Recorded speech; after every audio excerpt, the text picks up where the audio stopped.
Network is here. Oh, no punches! I'm real revolutionary right now. Support this man, Black Media. He makes sure that our stories are told. Thank you for being the voice of Black America, Roland. Stay black. I love y'all. All momentum we have now, we have to keep this going. The video looks phenomenal. See, there's a difference between Black Star Network and Black-owned media and something like CNN. You can't be Black-owned media and be scared. It's time to be smart. Bring your eyeballs home. You dig?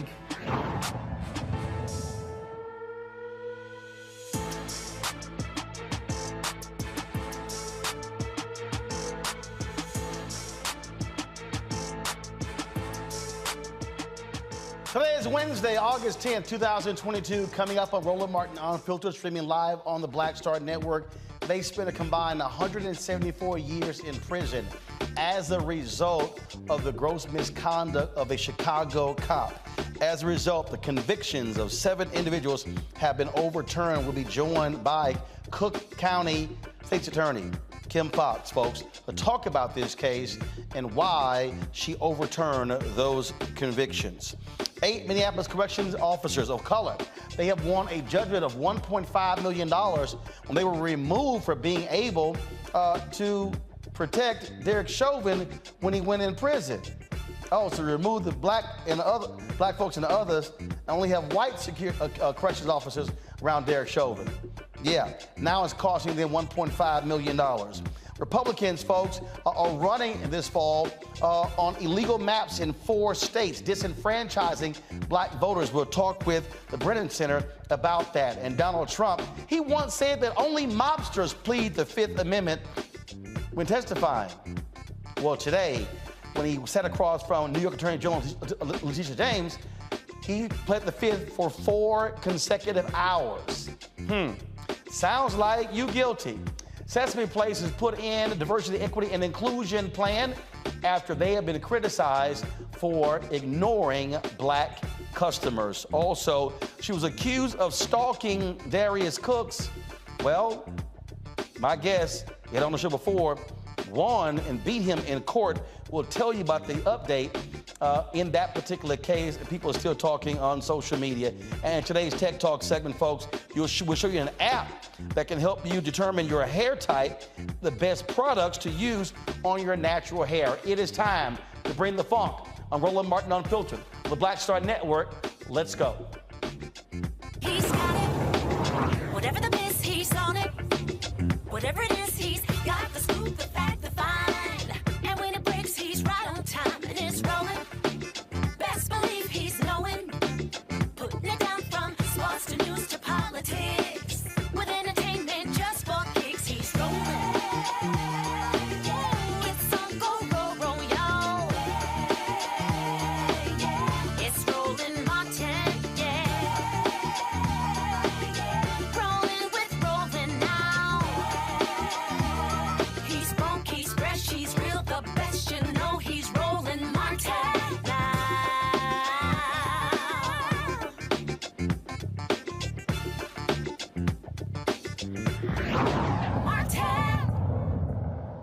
Folks, I lived 6 years in Chicago, running the Chicago Defender, having the talk show on WVON radio, and I can tell you the one thing that has been consistent: corrupt Chicago cops.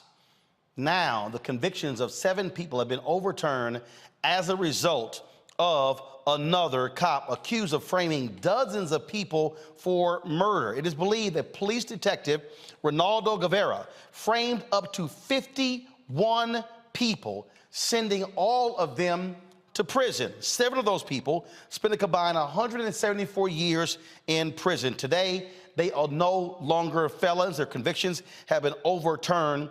We're joined now by Cook County State's Attorney Kim Foxx from Chicago. Kim, always glad to have you on the show.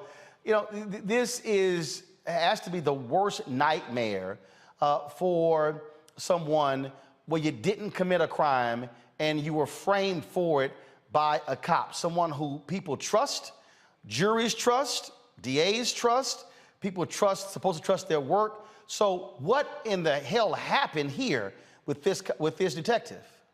Well, first, thank you for having me back, Roland. It's always a pleasure.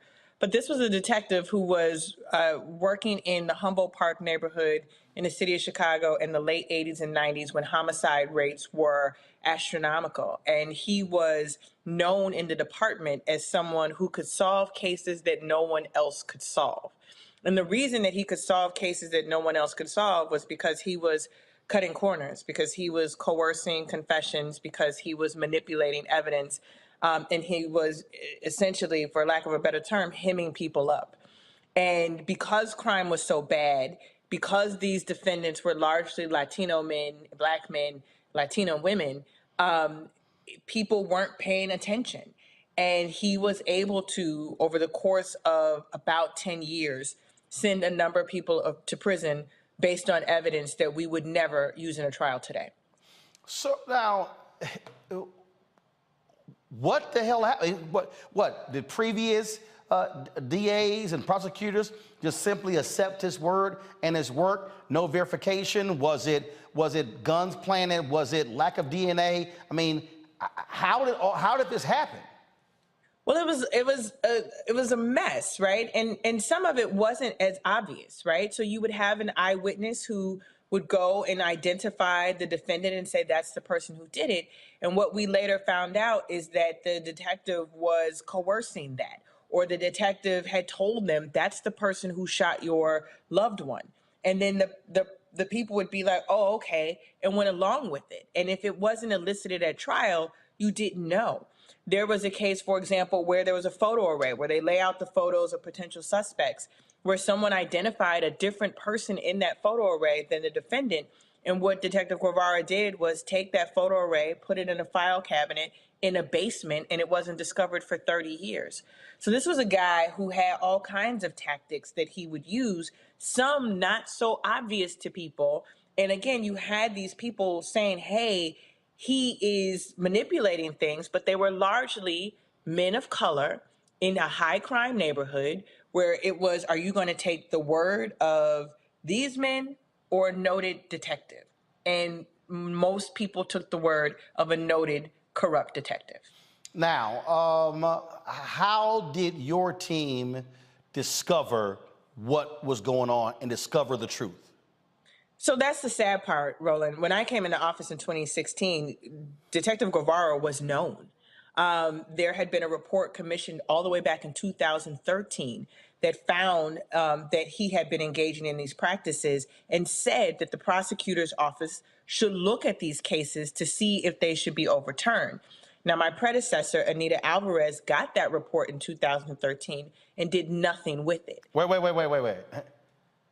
You came into office when? December 1st, 2016. So she got a report, Anita Alvarez got a report in 2013, and for 3 years, sat on it, did nothing. We didn't see any affirmative convictions being vacated from 2013 until 2016. There were 2 cases that were done in 2016. But since 2016, well over 24 of those cases have gone through and those convictions have been overturned. But yes, there was a period of years in which it was identified that this detective was problematic and the system did nothing about it. So your team, when did y'all see the report, and then what did you begin to put in place to begin to look into these cases? So the report was on my desk when I got there. It was waiting for me. And we had cases that were already working their way through what we call post-conviction, where people have been in prison and they're asking for another review of their case.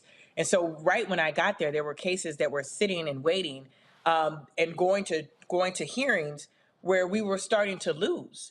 And I'll be honest, our office, had a history of protecting convictions at all costs. And we were saying we're not going to protect convictions where we have concerns about the evidence. And you should know, these are all murder cases. And so people are reluctant to overturn a murder case. But starting in 2017, I think April of 2017, 5 months into my tenure, we vacated the first of the convictions under my tenure.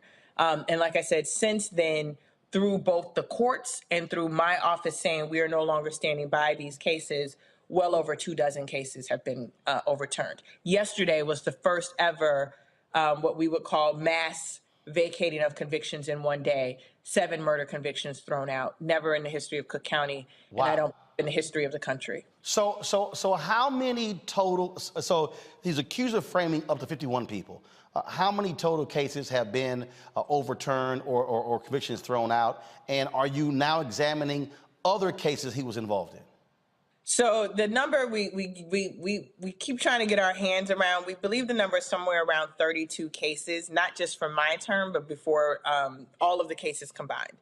And we have an additional 3 cases that we have reviewed, and we are not going to object to those convictions being overturned. And we have said, and we said in 2019, we did a call out for others who may have not had their cases come to us to bring those cases to us. So we anticipate that there will be more cases coming. But all told, we estimate about 35 of those convictions will be thrown out. Now, what happened to this cop?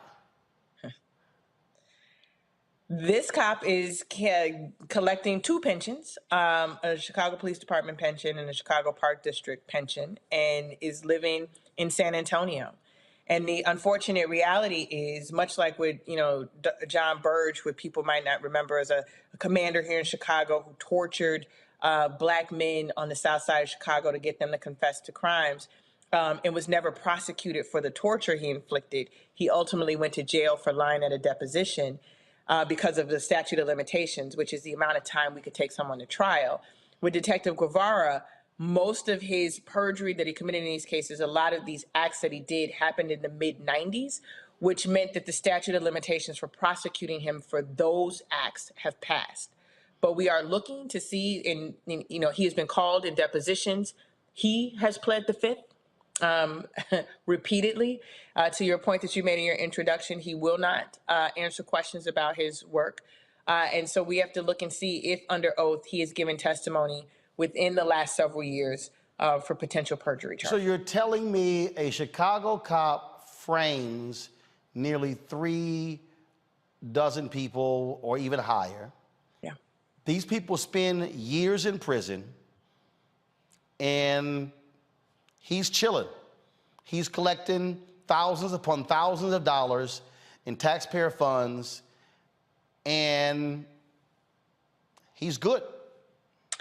And the other part of that, and the taxpayer is paying these men and women for what he inflicted upon them. Already there have been tens of millions of dollars that have been spent compensating the men and women who were victimized by his actions for their wrongful convictions. And so, yes, while he collects a pension, Chicago taxpayers are paying out of pocket to settle these lawsuits against those who have gone to prison based on evidence from him. Are there any state officials who are proposing a change in law to where you get rid of the statute of limitations for police officers? Because again, I remember, that other story, the heinous actions he was involved in.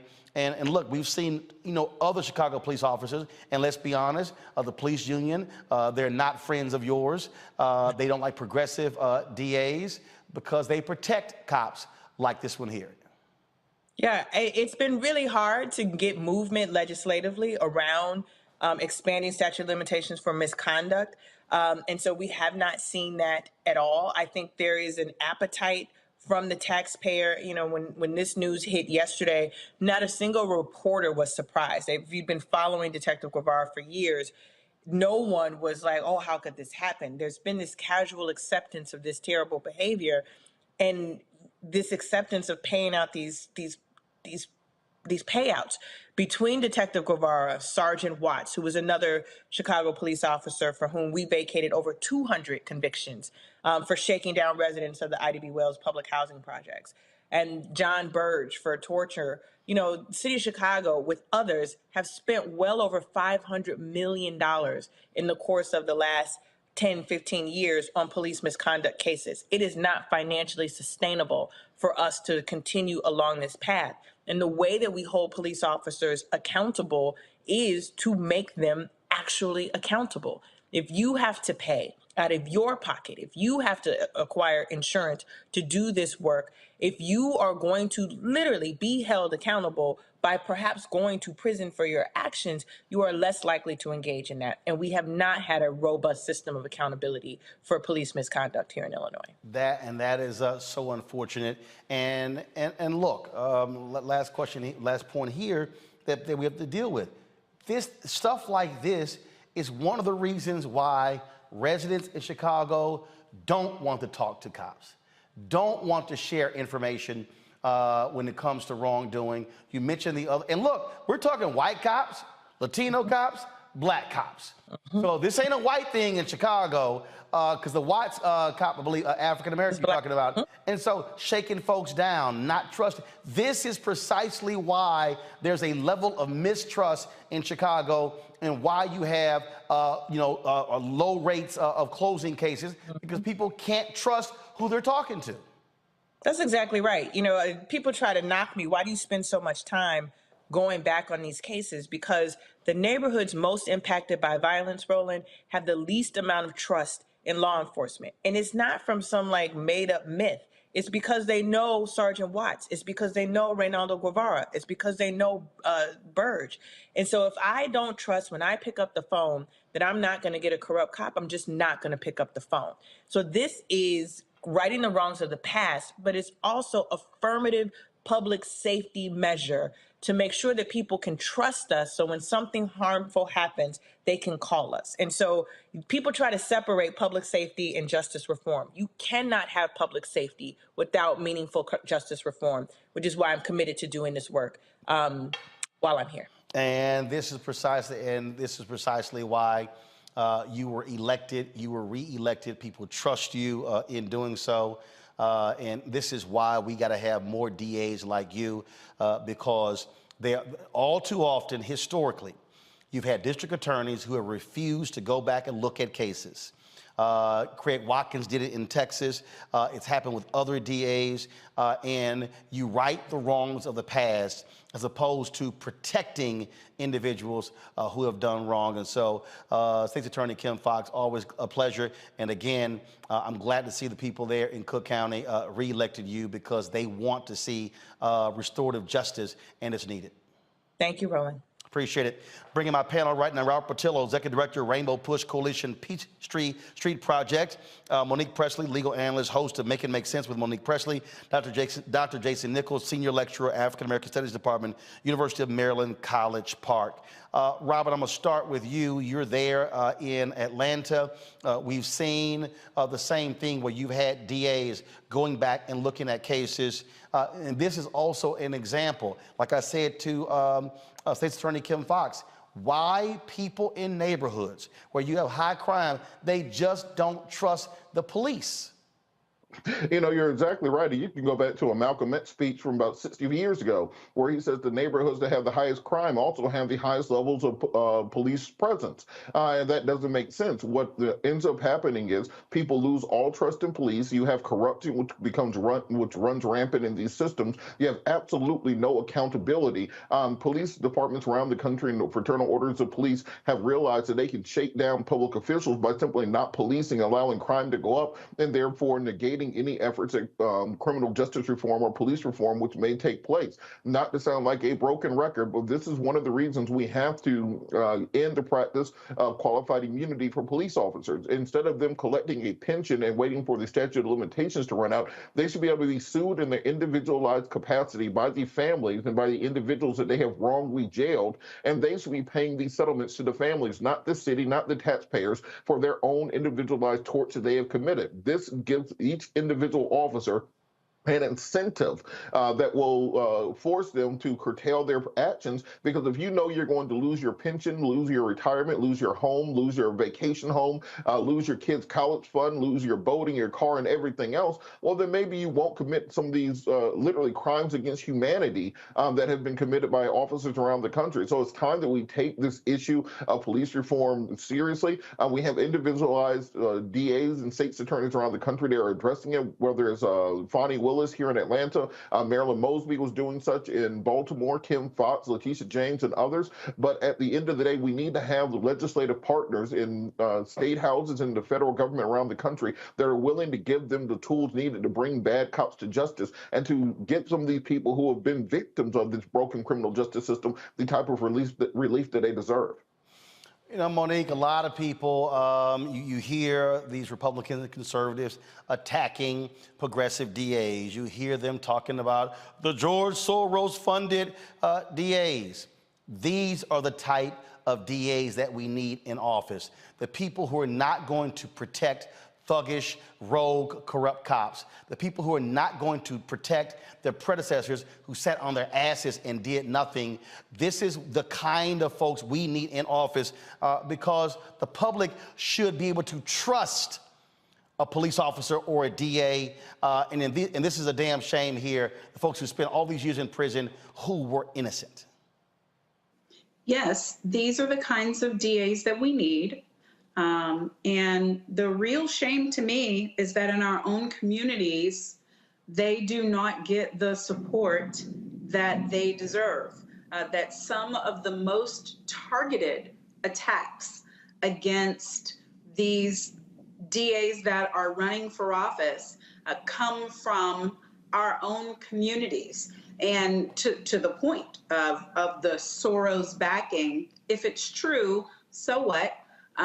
That shouldn't be an attack, because it should be the case that our own communities, that our legacy organizations, that our Greek letter organizations, that our municipal and local organizations are all putting our weight behind DAs that we know are going to be tough on crime they're supposed to, but not be tough on people who have been improperly charged, who have been falsely convicted, and doing things like Kim Foxx has done and others regarding marijuana convictions and all those other things. We see the job that they're doing, but these attacks, frankly, come from within. There's no reason for people in power, white folks or whatever, to do anything, to lift a finger to attack those like the Kim Foxxes of the world, the Marilyn Mosbys of the world, when within our own community and within our so-called progressive part of our community, we see the attacks from there that they have to answer. I mean, you look at the work that this woman is doing, look at the press that she got over the Smollett case. Look at the kangaroo court that was allowed to come up and second guess her decision making. All that she had to withstand. Now, thankfully, that didn't keep her from being reelected, but it could have, and it would have been on us. It would have totally and completely been on us. So I agree with everything that Robert said, except I do believe that he conflated the need for us to get rid of the immunity protections, but I am not in favor of getting rid of statute of limitations. I'm a defense lawyer at heart, and there is a reason why we have statutes of limitations, because it is harder and harder with time to get the evidence that is necessary to charge a case properly and to convict properly. And prosecutors have a huge weight of discretion, and they can go in there if they want to and get a grand jury to convict a piece of pizza. And so I want there to be protections in place such that you cannot wait 20, 30, 40 years to bring charges. And it can't be on a case-by-case basis where, oh, in this case it's lock solid, we've got DNA, and oh, in this case we don't have that. We have one blind witness who thinks maybe they saw it in an alley. No, there have to be some regulations there, because who will pay the penalty the most if we don't? Not these cops. It'll be our community. The thing here, Jason, for me, police officers, I'm sorry, there's a higher bar. And the reality is, and we often see this, and again, so many cases out of Chicago, John Burge and others, where these cops have gotten away because their shenanigans, their unlawful behavior was found out years later. You know, it's interesting. A lot of these progressive prosecutors have been criticized, particularly for property crimes that have happened recently, because if you look at the evidence, they charge as many violent crimes as their predecessors. They're not letting violent crime run wild. They're doing, whether it was Chesa Bowden, who got successfully recalled in San Francisco, Gascon, who is in LA in the process of a recall, and some of the other prosecutors, whether it's Kim Foxx or others, are always they're saying, well, we've got all this violent crime out of control, but you look at other cities around those places. If you look, for example, in Sacramento, which has a really conservative DA, and their murder rate shot up in 2020 and 2021. Same thing in other places, Tucson. You can name any city in California or on the western side of the country. They all saw spikes in murders, and these progressive prosecutors are charging those. I think it's more about what they're doing with crimes of need. And what they're trying to do is put them into diversion programs so that these kinds of things are looked at differently. You know, when you have Jason, that's not what it is. What it is you have white conservatives who are attacking progressive DAs who want to lock up black and brown people. What you have is you have this attitude in America being tough on crime, on any crime. So they're going after Alvin Bragg in New York. They've been going after Marilyn Mosby. They went after Amos Ayala. They went after Kim Foxx. They've gone after Larry Krasner in Philadelphia because, again, what we've had in this country is lock them up, throw away the key. If you're tough on the crime, that's the way to solve it. And then the flip side is, or the other side is, give the cops more money, and that's going to solve our problem, when actually that doesn't solve it either. That is the mindset of America, and that is a dangerous mindset. No, I'm in agreement. I don't think anything you said, is different, necessarily than what I was trying to get across. I apologize if I didn't get it across. I think, again, I'm in between Robert and Monique here in the sense that, they're attorneys, I'm not, but I'm in between them. I don't think we should get rid of statute of limitations. I think one of the things that needs to happen is to look at them again. At least that was what I understood. Got it. Kim Foxx was saying, is that we should look at the statute of limitations, particularly as it applies to law enforcement officers. Yep. And I agree with you, Roland, that it's more egregious for someone who the state is paying to enforce the law to then go ahead and break it. And these men are living their lives, in prison, and $46 million and $500 million over a decade is coming out of my pocket as a taxpayer, and I'm paying this guy. I think it's ridiculous. We need to look at that statute of limitations, and that should come out of police pensions, because they're the ones who committed the crime. Let them pay for it. Indeed. All right, folks, hold tight 1 second. I got to go to a break. We come back. We're going to talk about these illegally gerrymandered districts, how black people, black voters are getting screwed because Republicans are using gerrymandering to freeze us out of political office. We'll explain when we come back on Roland Martin Unfiltered right here on the Black Star Network. Don't forget to download the app, Apple phone, Android phone, Apple TV, Android TV, Roku, Amazon Fire TV, Xbox One, Samsung Smart TV. If you're watching on YouTube and Facebook, hit the like button, folks. It's easy. It's not that hard. Hit the share button as well, because let folks know that we're live. This is the kind of content and the discussion you ain't gonna get on CNN, MSNBC, Fox News, ABC, NBC, or CBS. We also want you to support us in what we do by joining our Bring the Funk fan club. We need 2,000 of our fans to give a minimum of $50 this month. Look, that's all we ask of you. You can give less, that's no problem. You give more, that'd be great.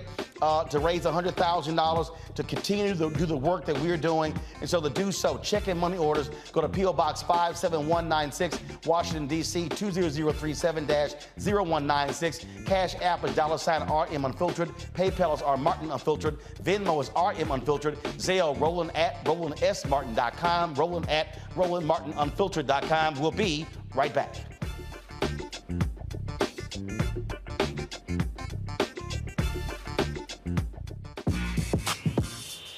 When we invest in ourselves, our glow, our vision, our vibe, we all shine. Together, we are black beyond measure. On the next Get Wealthy with me, Deborah Owens, America's Wealth Coach, you see the headlines. All frightening, right? Interest rates are going up. The recession is on the way. The stock market is up and down. But you know what they say. Scared money, don't make money.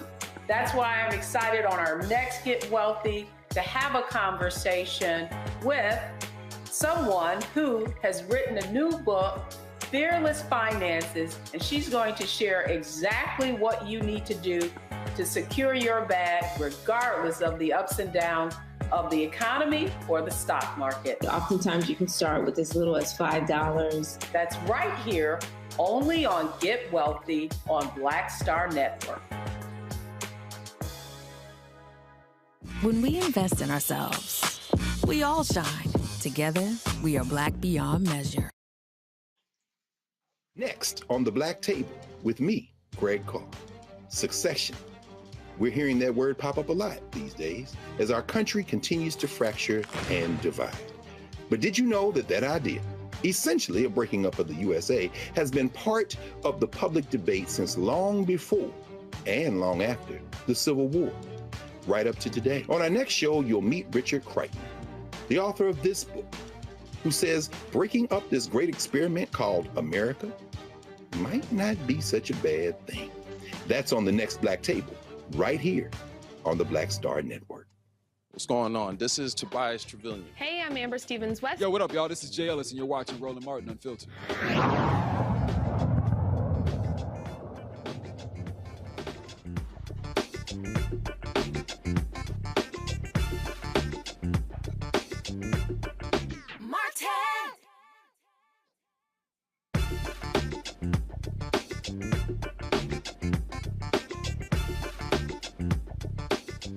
All right, folks, midterm elections are happening in November. Primaries are still happening. We saw primary results last night. Congresswoman Ilhan Omar squeaked out a victory in the Democratic primary there in Minnesota, winning by a little more than 2,000 votes over a former black city councilman in Minneapolis. You also saw Milwaukee elect a black woman as sheriff on the Democratic side. We should be having 2 more black members of Congress in November in Alabama and Louisiana, but federal courts have stopped those from going forward. In fact, federal judges ruled that there was racial discrimination in the drawing of those districts by Republicans in those states. In fact, you have Republicans right now with 4 illegal maps: Alabama, Ohio, Georgia, and Louisiana. All of that impacts, again, voting rights and the power of black voters. Michael Lee, Senior Counsel at the Brennan Center for Justice, joins us from New York City. And Michael, always glad to have you and the Brennan Center on the show. Well, we appreciate the work that y'all are doing out there to fight these very issues. We literally are talking about the disenfranchisement of black voters all across the country, but definitely in these southern states. Yeah, absolutely. You know, the population of the black population of the U.S. grew by 2.3 million people last decade, and 2/3 of that growth was in the South. And yet, when new maps were drawn, there really were no new opportunities for black voters created. In fact, in states like Georgia, you actually go backwards. Lucy McBath's seat essentially gets eliminated, and she's forced to run next door to in a different district. And as you mentioned, in Alabama, Georgia, Louisiana, there were lawsuits that seeking to create additional black opportunity districts. In Louisiana, in Alabama and Georgia, all 3 states, courts said that, you know, there needed to be additional districts, but all of that has been put on hold while the Supreme Court takes up these cases. And as a result, black voters will not see any improvement in the 2022 midterms, despite the rapid black growth in the South. Well, and the crazy part is the federal judge in Louisiana ruled that was enough time to redraw because their primary actually isn't until Election Day in November. They have a jungle primary. And so there was more than enough time. And what Republicans did was they waited, Michael. They waited in a lot of these states to the last second to pass the maps so the court could say, sorry, not enough time to actually redraw them. In Louisiana, it was way more than enough time, but they still stopped the clock. Yeah, absolutely. I mean, it's remarkable. And you know, you mentioned Ohio. Ohio similarly, you know, the state Supreme Court struck down the map. The Ohio Redistricting Commission reenacted a very discriminatory map, in this case, politically discriminatory map. And there just wasn't enough time to bring new challenges to that because of the way that it works in Ohio. As a court can strike down a map, it can't put in place its own map. It's really sort of a handicapped reform, but you're absolutely right. there absolutely was enough time. Even in Alabama, there was plenty of time to redraw the map for a primary. You might have to move the primary date a little bit, but there's plenty of time to redraw the map, and yet courts have put a hold on this.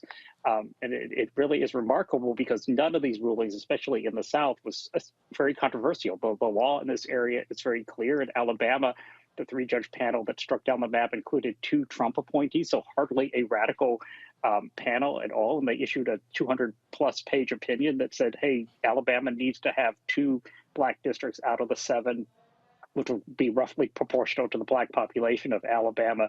And yet, despite the fact that they, these 2 Trump appointees said that you need to create a second black district, and you did so unanimously, right? This 3-judge panel did so unanimously. All 3 of the appointees are Republican appointees. The Supreme Court stepped in and put a hold on this. And as a result, they're not only will black voters not have a new district in Alabama this cycle, it's potentially possible that the Supreme Court will gut what remains of the Voting Rights Act because there's just too much attention being paid to race and, giving black voters just a little bit more of a seat at the table. Not a whole lot more, just a little bit more of a seat at the table seems to be too much for some people. And the problem that we have here is this Supreme Court absolutely, with now 6 hardcore conservatives on the court and the so-called, moderate to conservative voices, Justice John Roberts, who was the one who gutted the Voting Rights Act, Section 4 in Shelby v. Holder, somehow believing, oh, everything is now great, no need to have oversight. And of course, Clarence Thomas don't give a damn about black people. He's been wanting to get rid of the Voting Rights Act from day one. Yeah, I think that, I think this is a very scary time because, this is a court that in a lot of ways that, it bears mentioning that the court is going to hear the Alabama case on October 4th. On October 31st, it's going to hear affirmative action cases out of Harvard and the University of North Carolina. So there's going to be a lot of race on the table. And I think for a lot of the justices, or at least the concern is that for a lot of the justices, they seem to believe that we're in a post-racial world where we really don't need to think about race that much. And that's a very scary place to be because, as I said, black voters are underrepresented in the South.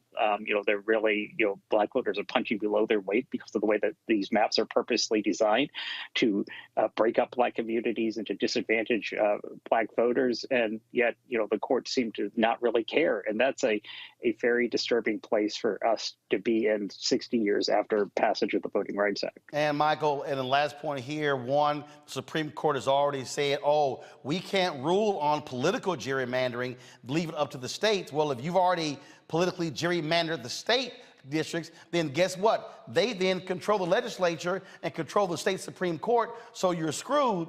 And so really the only thing left to combat gerrymandering really is race. They were effective in North Carolina when they got that struck down because of racial gerrymandering. And so that's what we are facing. But unfortunately, this Supreme Court doesn't even give a damn about that. And so what then does the future look like? Are we going to be stuck with black folks, Latinos packed into districts in order to ensure white conservative lawmakers remain in power? I think that's a real concern because, the reason all of this, of course, is going on is the South is changing, right?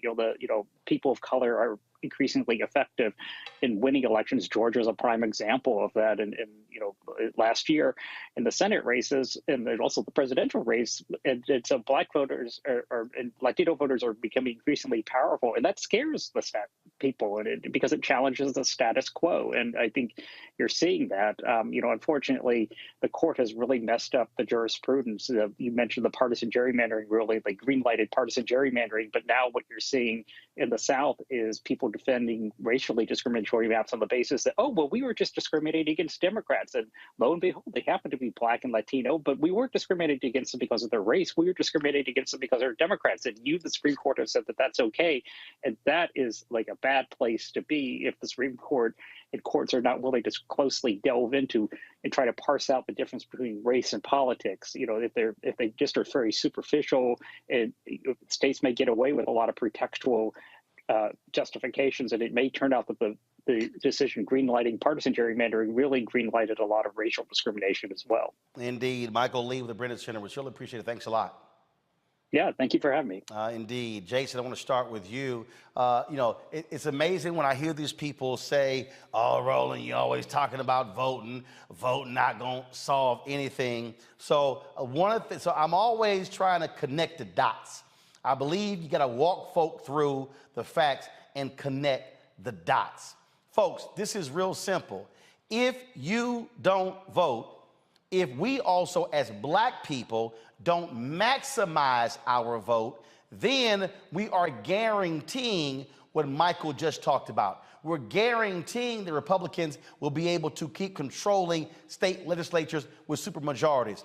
And not just the state legislature, governor's mansion. Not just governor's mansions, county commissioners. Not just county commissioners, city councils, school boards, the people who control the curriculum, the State Board of Education, all state offices. And so the reason I am so adamant about black people voting is that we maximize our numbers. And if white voters stay here, and we go here, then all of a sudden we're over-indexing, and then we're greatly impacting these races. We have seen when black people turn out in record numbers. The reason Obama won North Carolina in 2008, he won by 14,100 votes because black people were voting like crazy in various cities and towns. And what I keep arguing, Jason, stop waiting for a black savior to be on the ballot. What has to happen is we've got to understand that our communities are being shorted with resources. We're being shorted with public policy because we are not fully maximizing our voting strength. Yeah, I have some close friends of mine and who are very active in the community, and they oftentimes, we debate, and they often say, oh, well, I'm not going to vote. Voting doesn't really make a difference. And my response is, if voting didn't make a difference, they wouldn't put so many obstacles in the way of black people voting. It obviously does matter. It obviously does make a difference. And for people, some of my friends who may be watching who were against police brutality, of course, Kim Foxx was elected. Of course, the sheriff in your county oftentimes is an elected position. These are positions, so you have law enforcement offices that are actually elected, that are on your ballot. So I think we should pay attention not only to national politics, but also to local politics and realize the power in our vote. It's certainly, we can talk about Congress and Senate and president. Those are real sexy votes. But a lot of times your school board, when they're trying to change the curriculum and they're trying to change and take, slavery, the word slave trade out and make it involuntary, immigration or whatever they're trying to call it, you actually, first of all, can vote for somebody who will make a difference there and make sure that the curriculum is fair for all children. And the other thing that I tell my students is you don't have to wait for a savior. You can run for office. That's also something you can do. There are state delegates, there are, county commissions, there are all these kinds of elections that you don't have to wait for somebody else to do the job. You can actually do that and take initiative and make your community better. Again, when we're talking about maximizing, Robert, I go back to when Harold Washington was elected in Chicago. You literally had 85 to almost 90% of black turnout. And it was interesting because Congressman Harold Washington challenged Lou Palmer and others by saying, oh, register X number of folks and then I'll run. Then they went out and did it. He was like, damn, I guess I got to run. And so then he wins the Democratic primary, and all these white folks in Chicago didn't want to see a black mayor, and they voted for the Republican, and he barely won in the primary. But the only reason Harold Washington was elected, Congressman Harold Washington was elected, was because of that maximum black voter turnout. You've heard me talk about what happened in Florida. If you had maximum turnout, Broward and Miami-Dade County, Andrew Gillum would have been governor. He lost by 30,000 votes. If you saw maximum turnout in Georgia, Stacey Abrams would have been elected, even with the shenanigans of then Secretary of State Brian Kemp. We have seen the examples of this. Now, it requires, Robert, it requires candidates to be speaking to black voters, black women and black men. It requires them having an agenda. But what I want our people to do is to stop being some folks stuck on stupid and sitting on the sidelines and then complaining about, we don't have this, we don't have that, we don't have this. You can't get anything you want unless it comes through public policy, which means you got to have the policy makers representing and presenting the public policy. Well, the first day of a freshman year political science class, the first thing they tell you is that politics answers the question of who gets what when. And so if you're not involved in the political process, when you're talking about governmental resources, when you're talking about zoning, or when you're talking about educational policy, when you're talking about where that new hospital is going to go, or where that new freeway is going to exist at, what areas will be policed and what areas will be allowed to decay, that all is a political question that will be answered by the vote. I want to go back to something that you guys were talking about with regard to the Supreme Court. Let's understand that this is a states' rights Supreme Court. It's not that they think we're in a post-racial world. They are afraid that we are entering a post-racial world, and therefore they're trying to turn back the clock as much as possible as we get to that singularity point where white people become just one of the various minorities in the country. They want to remove all the protections of the Civil Rights Movement, all the protections of the New Deal through something called the Interstate Commerce Clause. They want to remove the federal government's ability to regulate individualized activity, particularly individualized discrimination, and then on the other hand, remove any programs that exist and any policies that exist would seek to even the playing field for minorities. This is going to happen. This is not fear-mongering. This is not a guess. All they need is a case in controversy to be on the Supreme Court docket for them to overturn this.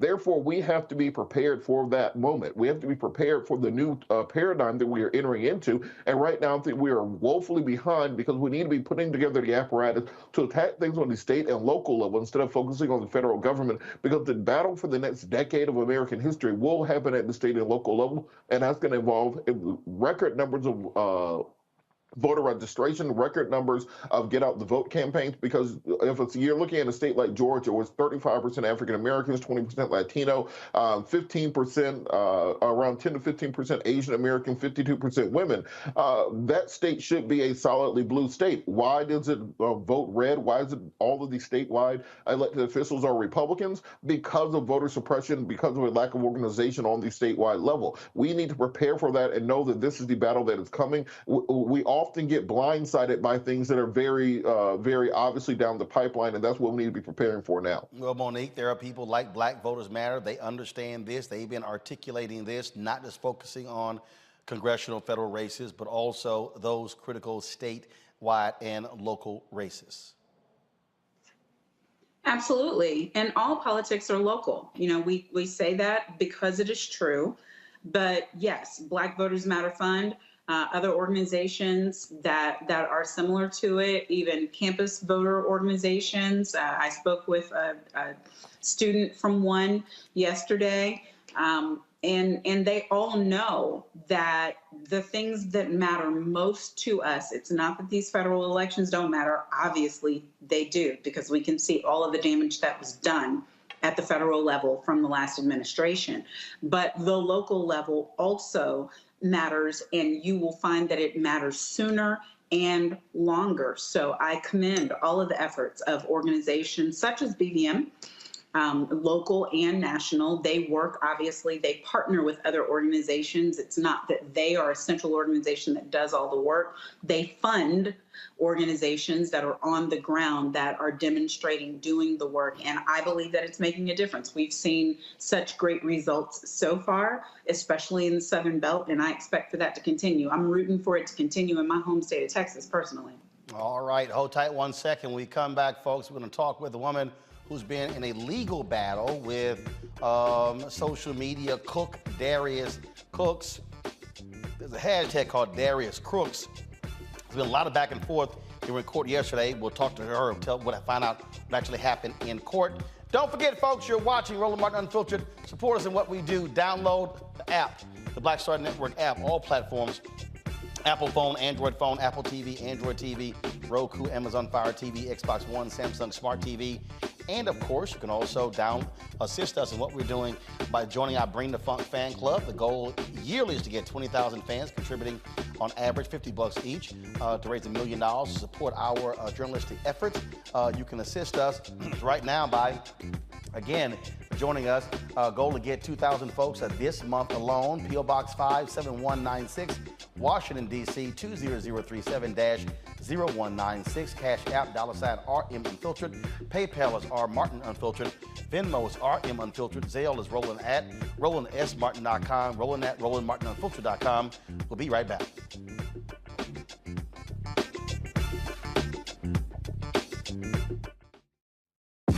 When we invest in ourselves, we're investing in what's next for all of us. Growing, creating, making moves that move us all forward. Together, we are Black beyond measure. On the next, A Balanced Life with me, Dr. Jackie, getting back to normal. Is there such a thing?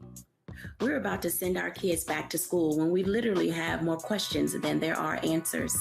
What does it mean to have a normalcy? How will our kids respond to it? And how are we going to assist them? What can you do to help your kids feel some sense of emotional stability as they go back into the classroom? Here on A Balanced Life on the Black Star Network.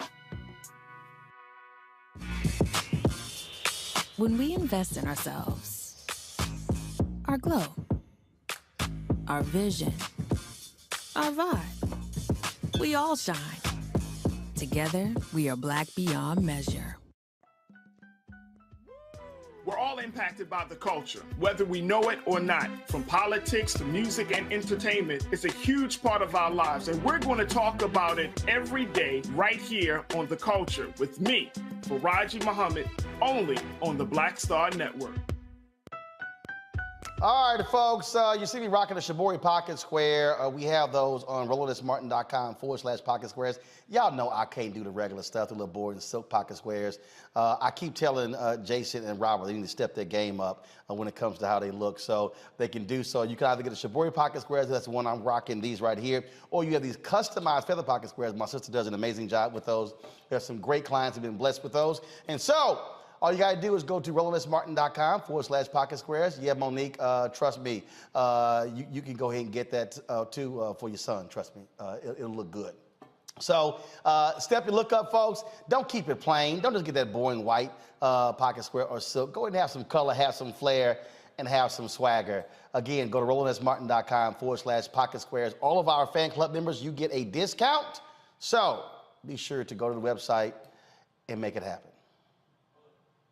Roland Martin is. He got the ascot on, he do the news. It's fancy news. Keep it rolling. Right here. Rolling. Roland Martin. Right now. You are watching Roland Martin, unfiltered. I mean, could it be any other way? Really? It's Roland Martin.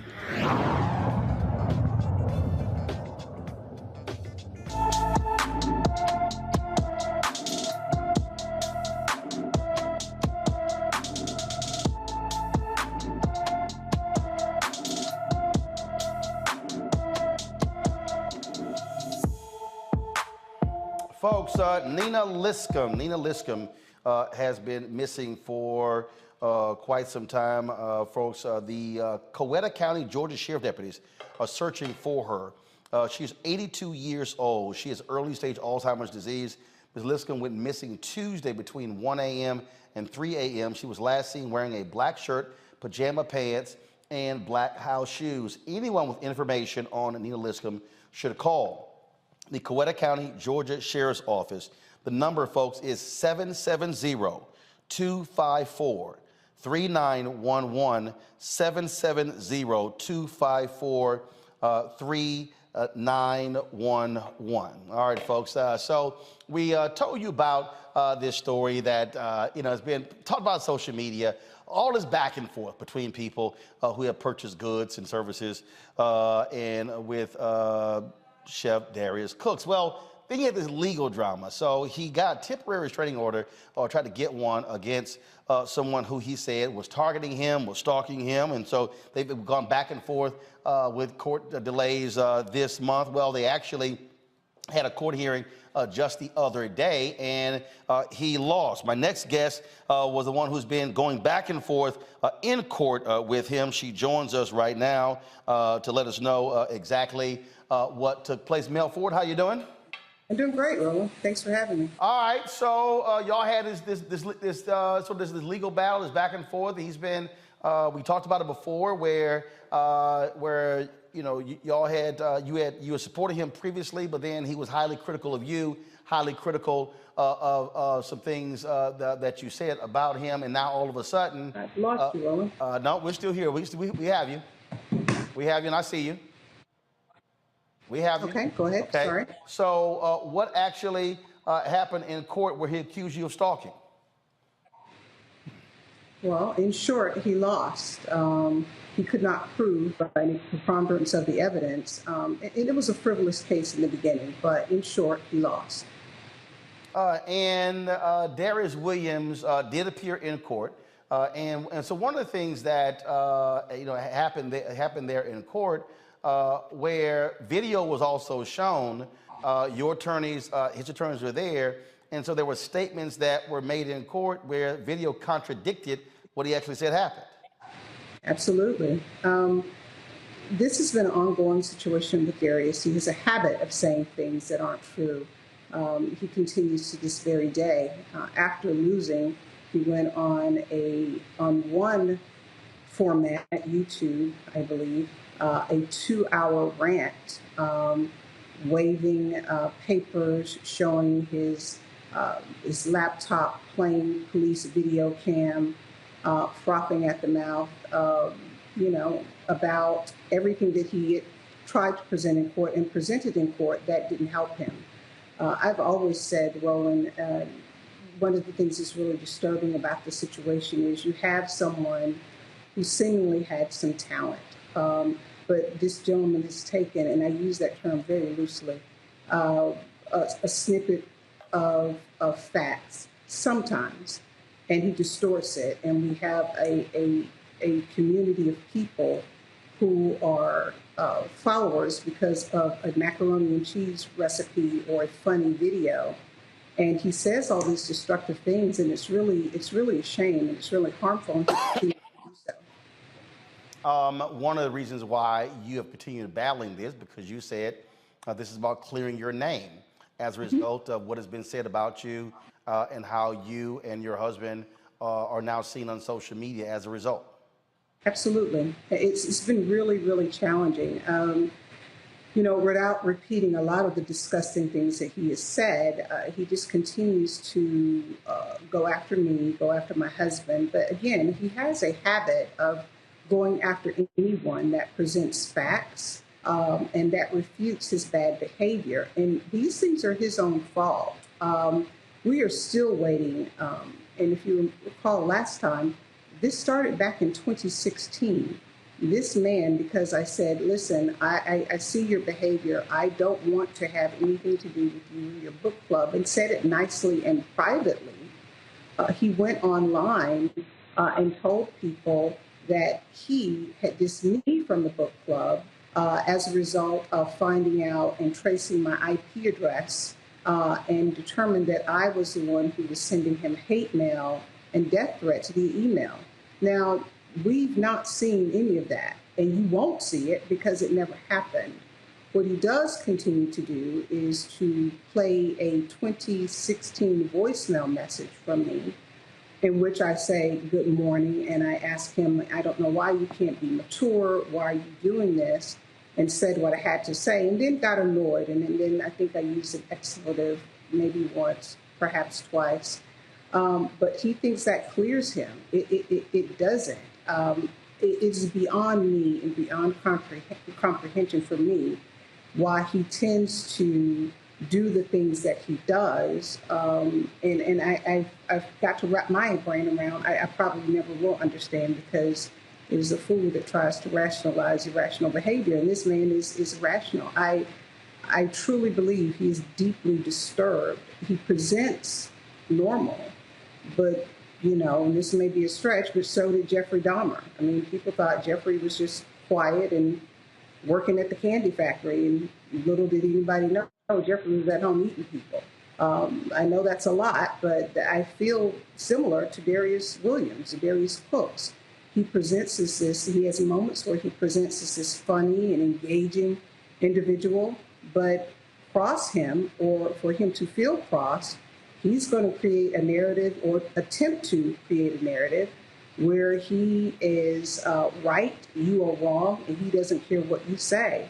If you recall, this man has gone so low as to put underage children online, and just because their mother came after them about his bad business practices. He has gone after celebrities like Sonny Anderson, other people. He's just relentless. But he made a mistake this time. He thought that he was going to file this fake TPO and put it out there for the world to see, and I was going to be the butt of his joke. And the first time he put it out there, he didn't even bother to show up for court. My attorney and I said, no, we don't want to dismiss. We do not, because he had also given a Texas address. And so that was one of the things that the judge was, considering. And so when they called him and said, hey, why aren't you here? He attempted to blame the court. And so another date was set. And then, the date has been moved so many times because of some things that could not be helped, but one in particular, because of a lie that he told. He claimed that he had to work. He didn't work on the particular court date. But nevertheless, the good thing about it, and I appreciate you allowing me to be rather long-winded, but the good thing is that, we prevailed yesterday. All the facts were laid out, and there were 4 components of the TPO that the judge considered. He lost on all 4. So is this the end of this legal battle? Are you looking at pursuing anything else against Darius Williams? A good poker player never tips their hand. I will say, what I prefer to do is to live my life and go on about my business and enjoy my good life and put these kind of things behind me. Unfortunately, I continue to tell you that I'm dealing with a very ill individual. He, even today and yesterday, after his loss, again, he went on one platform, this extremely long rant. You have his followers that say things like, well, let me know where she is. I'll take care of her. I've seen followers say she needs 2 in the head. I've seen followers say, well, because he's put our address out there. He's put a link to my husband's job, my husband's full name. He continues to dox my email address. I think one of your guests that are here this evening has had a rough encounter or uncomfortable encounter with Darius. This is just who he is. And so while I want to say, yes, this should be the end of it and go on about my business, it is not a comfortable situation when you have someone put a link to your husband's job and you see your husband's face, and then him saying the vile things that he does that I really have a problem with repeating because they're pretty disgusting. But that's what he does. And unfortunately, it's tricky. He has First Amendment rights. And so there's due process that one would have to go through. And when you're doing defamation and things like that, you have to be able to prove, what are your losses? And it's a challenge. I've been blessed enough to couple with Senator Sonia Halpern here, who we're hoping to get legislation in January to add doxing and making it illegal in Georgia, because this is crazy. There's no good reason for anyone to publish your address. I don't care if it is public record, but there's no reason for someone to go seek that information out and publish your phone number, social security number, address, place of employment with malicious intent. He's only doing it because he fires up his fan base to allow them. And that's the really sad part about it, Roland. You have individuals who are sitting behind a keyboard, and primarily his demographic is a certain age of Black women, our own community, who sit behind a keyboard and they don't know me, who are willing to type things like, she needs 2 in the head. He made up over the July 4th weekend that my husband had left me. It's a total lie. And one woman typed, I prayed and God fixed it. I don't know what Bible she's reading, but the last one that I read, God hates divorce. And so you have all these horrible things, and he's tapped into a cesspool, and this is what they enjoy. Well, certainly we'll see what happens next. Hopefully the back and forth ceases, and then you and your husband can go on with your life, and Darius can go on with his life. He was invited several times to appear on this show the last several months, declined to do so. And so if he wants to talk, he can always return the email. Melody's Ford, we appreciate it. Thanks a lot. Thank you. All right, folks, let's talk about another court case, well, another deposition, legal matter, and that is, of course, dealing with Donald Trump. Today, old Donald was actually sitting across from New York Attorney General Letitia James. Of course, they are investigating the Trump organization for lying about the value of their property, engaging in tax fraud, insurance fraud, and violating banking laws. Now, he sat for 4 hours. Now, y'all, Donald Trump been fighting this thing for a long, long time, and they kept losing in court. He had to finally sit down, and for 4 hours, all he did was plead the fifth. But didn't he once say this about pleading the fifth? On the site yet. It'll be on the site soon. Don't worry. I'm gonna let you. You see, the mob takes the fifth. Don't worry. If you're innocent, I'm why gonna are you scam taking you the soon. Fifth Amendment? Go on, play the right video. You see, the mob takes the fifth. If you're innocent, why are you taking the Fifth Amendment?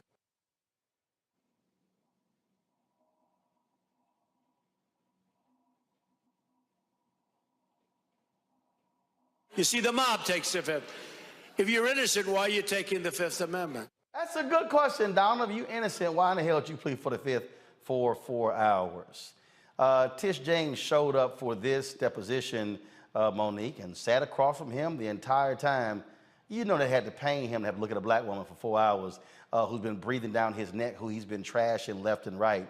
And so if you're innocent, why you plead the fifth? It's his right, but she's not giving up on trying to get to the bottom of the Trump organization. Monique?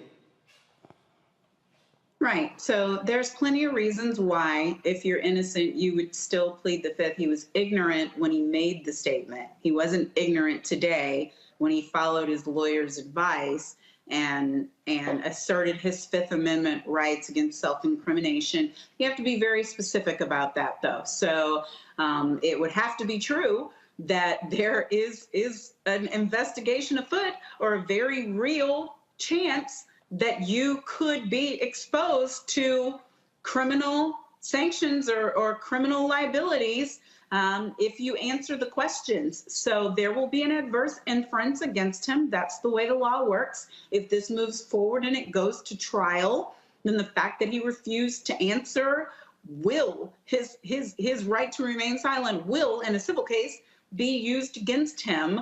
But I'm sure he did the only thing that he could do, not just because of the precarious nature of the questions that he was being asked, but because his lawyers know that he loves a lie. He lies like he breathes. And so him asserting his Fifth Amendment rights meant he doesn't get to answer a question, which means he doesn't add perjury to the potential charges that could be filed against him. So all in all, whatever lawyers he found for this, they did the best they could by him. And I am certain that that bison, Tish James, will keep going.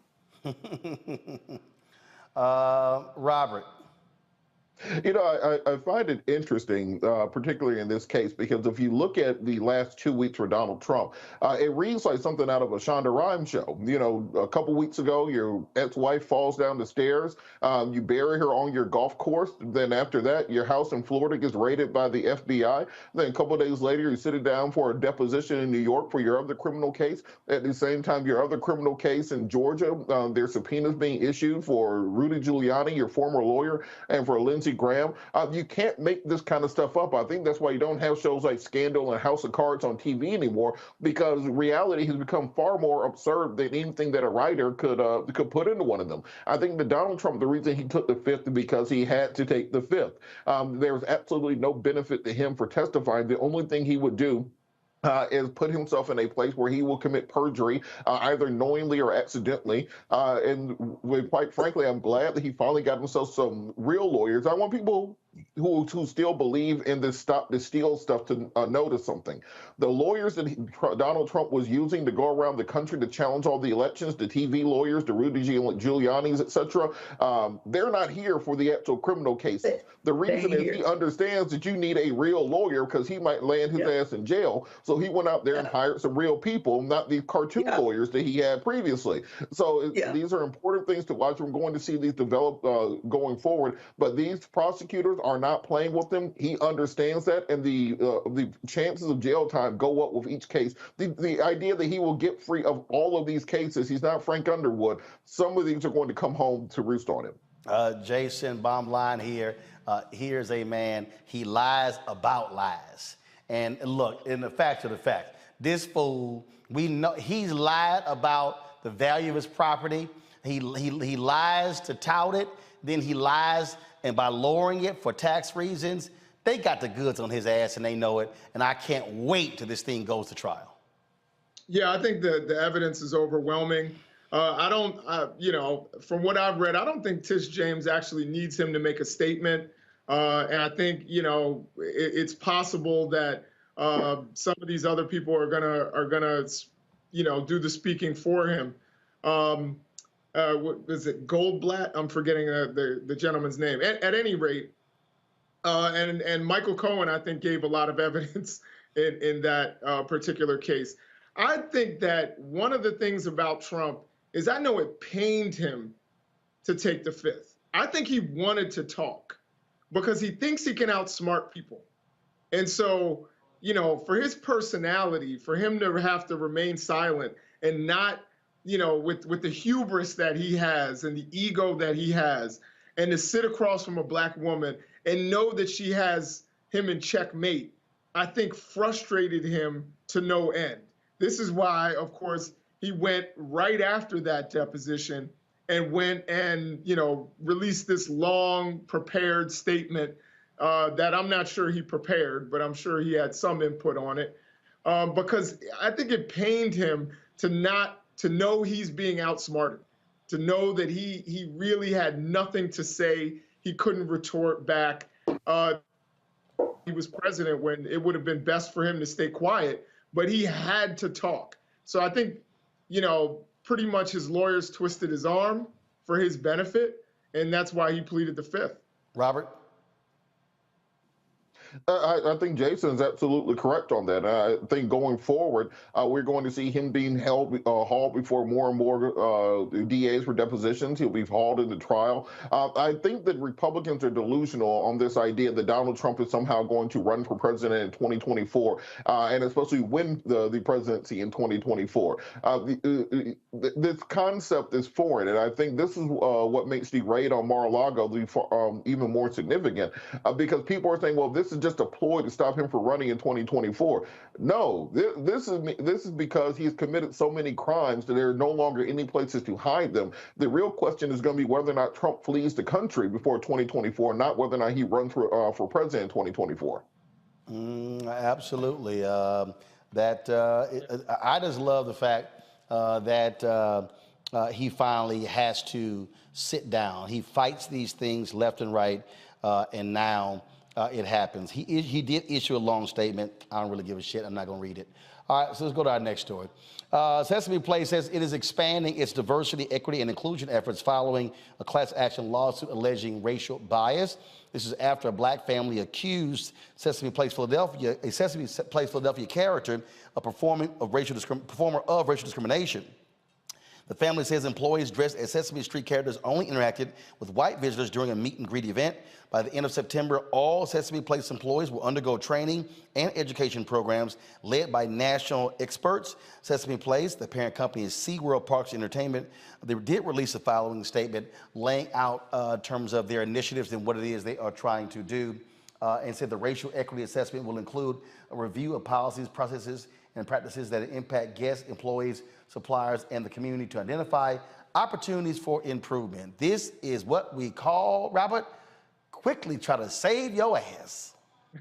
Oh, there's nothing like a lawsuit to get people acting right. It's not like you ain't know these people are racist when you hired them, but you didn't care until that lawsuit showed up. And the power of video in American society today cannot be underestimated, because if this was 10 years ago, 20 years ago, and you say, well, I went to the park and the Sesame Street characters didn't pay attention to any of the black children, people would just say you were crazy or you're being too sensitive and this, that, and the other. But seeing it on video, seeing these little children excited to interact with these characters, and they walk directly past them and literally scoop past them to go play with the white children, there's no way for them to deny what is going on. And the fact that there's multiple children and multiple videos over a period of time means that they understand that there will more than likely be civil culpability for the company. This will settle out of court, and they're trying to preemptively put into these policies to make sure that if it does go to trial, there won't be punitive damages that could be treble what the actual damages are. So they're working on saving face right now, because they understand if they go before a jury, they need to be able to say, look, these were individual incidents with individual performers. We have put policies in place to stop it from happening in the future in order to prevent those punitive damages. We saw this in the Steve Bannon case, where the actual damages were $4 million, and then the punitive damages were close to $50 million. That's what they're afraid of. Absolutely, and they're afraid of having to pay up, like 8 Minnesota correction officers are about to get paid. They're going to split $1.5 million. The settlement took place after they were not being permitted to have any contact with Derek Chauvin when he was arrived at the Ramsey County Adult Detention Center, a facility, in May of 2020. The 6 men and 2 women say they were ordered, along with other people of color, to the 3rd floor of the jail and prohibited from going to the 5th floor where Chauvin was. He was housed. The complaint says Superintendent Steve Lighten issued a segregation order. The plaintiffs, who are all Black, Hispanic, Pacific Islander, American, and multiracial, believe Lighten did not trust them to carry out their responsibilities because of their race. According to the lawsuit, Lighten denied being racist and defended his decision to implement the order. Ramsey County Sheriff Bob Fletcher admitted he did not investigate the issue. Well, that's pretty stupid, Monique. If you're this county and you don't investigate, and he goes, oh, I'm not racist, but I took all the people of color off from doing this. What he's basically saying is, if you're not white, you might want to take out Derek Chauvin. Yeah, I'm just not certain what the injury is here. What do you mean? You get well in terms of remedy. When you sue because you want to get money. Either you got demoted when you shouldn't have, you got fired when you shouldn't been, you got less money than you were supposed to get, and some people were prevented from having the responsibility of securing a racist murderer. And if anything happened to him, then we know it couldn't have been them because they were kept away from it. But that's just my way of looking at it. Maybe they wanted to be responsible for the care and protection and safety of Derek Chauvin. I don't know. But the fact that there was some sort of discriminatory intent with respect to what the warden did in this case is not landing all the way to a jury verdict for me, because where's the harm? Well, where's the harm if you work for you're a corrections officer and you're there to do a job, and the warden assumes because of your race you can't do the job, so therefore I'm going to pull you off and I'm only going to have white police officers. How is that not harm? That's just like if you're a cop. Right. No, I'm not saying it's not wrong. I'm saying you have to prove harm. Like, were they harmed by damage? It? Yes, they were. Hurt? Was money lost? And feelings, I'm kidding about that because obviously you don't get paid for that. But was there trauma? Was there complex trauma? I mean, I'll pitch to Robert here because he loves cases like this. What you got to say, Robert? And he should. Hold up. First, wait. Hold up. First of all, I host this show, so I'm gonna go to Jason. I somehow knew you were gonna your name being all over it. I got you, but you don't determine who gets tossed to next. Jason. Okay. Jason. Go to whoever you want to go to. I am Jason. Yeah, to me, it seems like when you question my integrity and professionalism, that's harm. You know, I think about it. If you were like, you can only teach black students, you can't teach white students. I would feel harmed by that. Even if I didn't lose money, I didn't lose opportunities.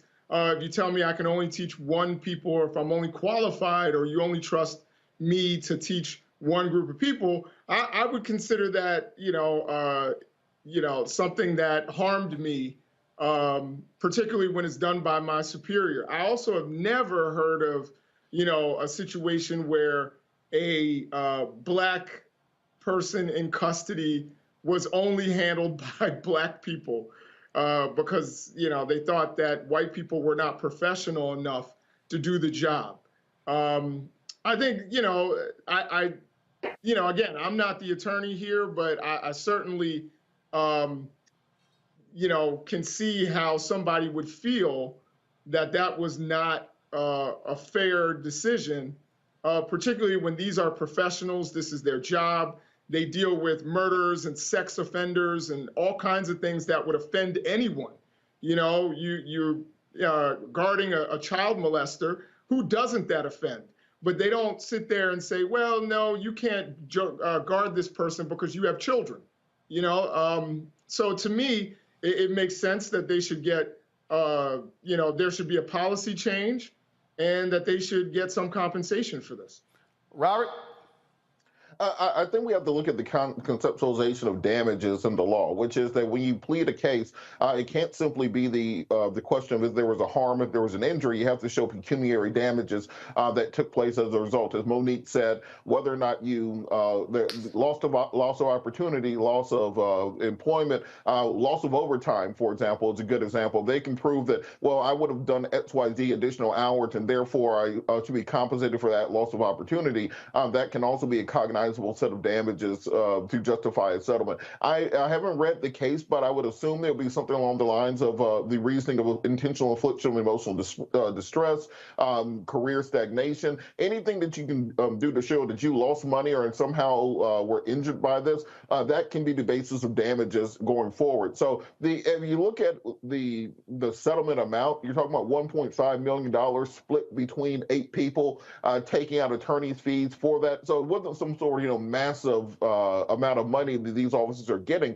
But I think it's more important to send this message to law enforcement that they cannot simply say, well, we can't trust the black folks around this racist because one of them might kill him and then cover it up, something along those lines.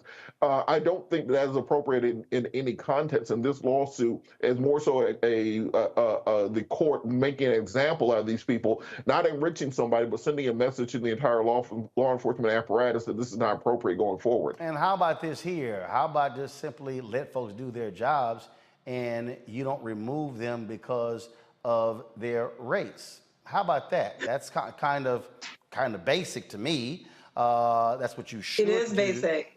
It is basic. And so guess what? And if you're the taxpayers in that particular county, you should be pissed off at that sheriff and that corrections officer for costing you $1.5 million for being a dumbass. So guess what? That's what you got. All right, folks, got to go to a break right now. We come back, more Roland Martin Unfiltered. Don't forget, if you are on YouTube or Facebook, please be sure to hit the like button. We want you to check us out. We also, of course, want you to impact, as we always try to do, impact the algorithm as much as we can. And so we appreciate all of your support. Those of you, of course, who are watching the show, please download the Black Star Network app if you're not on the app. We're on all available platforms: Apple phone, Android phone, Apple TV, Android TV, Roku, Amazon Fire TV, Xbox One, Samsung Smart TV, And of course, we want you to join our Bring the Funk fan club, where your dollars make it possible for us to cover stories all across the country. We've got plans to hit the campaign trail in September and October. And of course, we'll be covering issues through the last week, November as well. And so the goal this month is to get 2,000 of our fans contributing at least $50 each. That's $4.19 a month, 13 cents a day. Not only do you get this show 2 hours, you get Faraji Muhammad's 2-hour-a-day live show, daily show.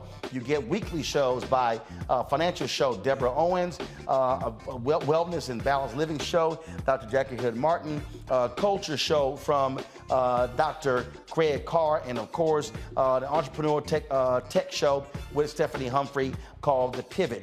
And so you get all of that. We, of course, Rolling with Roland, our bi-weekly interview show. You're going to see a promo coming up next with my conversation with Michael Ealy. Folks, all of that, we don't charge a subscription fee. We do ask you to support us in what we do. Check and money orders can be sent to P.O. Box 57196, Washington, D.C. 20037-0196. Cash App is $RM Unfiltered. PayPal is R Martin Unfiltered. Venmo is RM Unfiltered. Zelle is Roland@RolandSMartin.com. Roland@RolandMartinUnfiltered.com. We'll be right back.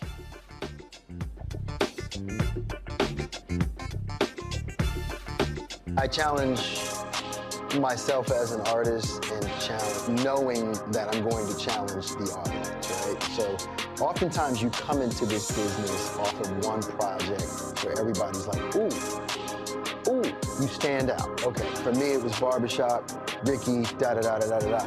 Ricky was nothing like me growing up, right? Nothing like me growing up. But if that's people's first experience with you, right, as an audience member, they tend to think that's the real you, right? So, you know, for me, after that, I got a whole bunch of offers to play roles just like Ricky, right? This Tupac-esque type of thug, right? And I just said no over and over again. And then you keep trying to do other things. And then I went through a series of romantic movies and romantic leads, and, you know, I always try to bring some sort of gravitas to those roles. And then it was like, okay, well, but before I get into all of that, let me hit y'all with, you know, For Color Girls, and, you know, step outside of the realm of, you know, what you expect of me to do as an audience member in terms of being this romantic lead and everything. Because I didn't get into this business to be the romantic lead, you know, that dude. Like, I didn't get into this business. You can get locked in. You can totally get locked in.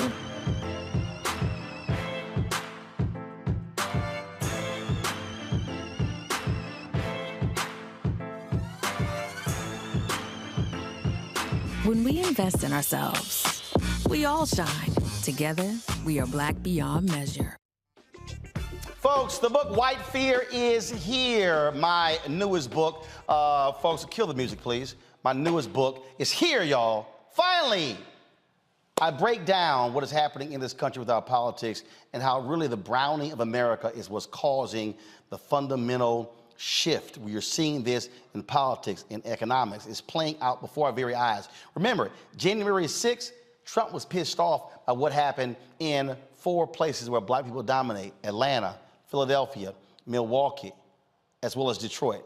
That's what they were so upset when it came to the election. And so we break down this issue of white fear and what must be done to overcome it. And so, again, the title, White Fear, How the Browning of America is Making White Folks Lose Their Minds. You definitely do not want to miss it. It drops September 13th. You can pre-order the book right now. All of these places, Ben Bella Books, the publisher, also Amazon, Barnes & Noble, IndieBound, Bookshop, Chapters, Books A Million, and Target as well. So you can check all of those out. You can order the book in North America, United States, and Canada as well. And the book is going to be available on Audible as well. So let's get our pre-orders in. Get the book, White Fear, today. When we invest in ourselves, we're investing in what's next for all of us. Growing, creating, making moves that move us all forward. Together, we are Black beyond measure. Hi, I'm Vivian Green. Hi, I'm Wendell Pierce, actor and author of The Wind in the Reeds. Hey, yo, Peace World, what's going on? It's the Love King of R&B, Raheem Devon, and you're watching Roland Martin, Unfiltered.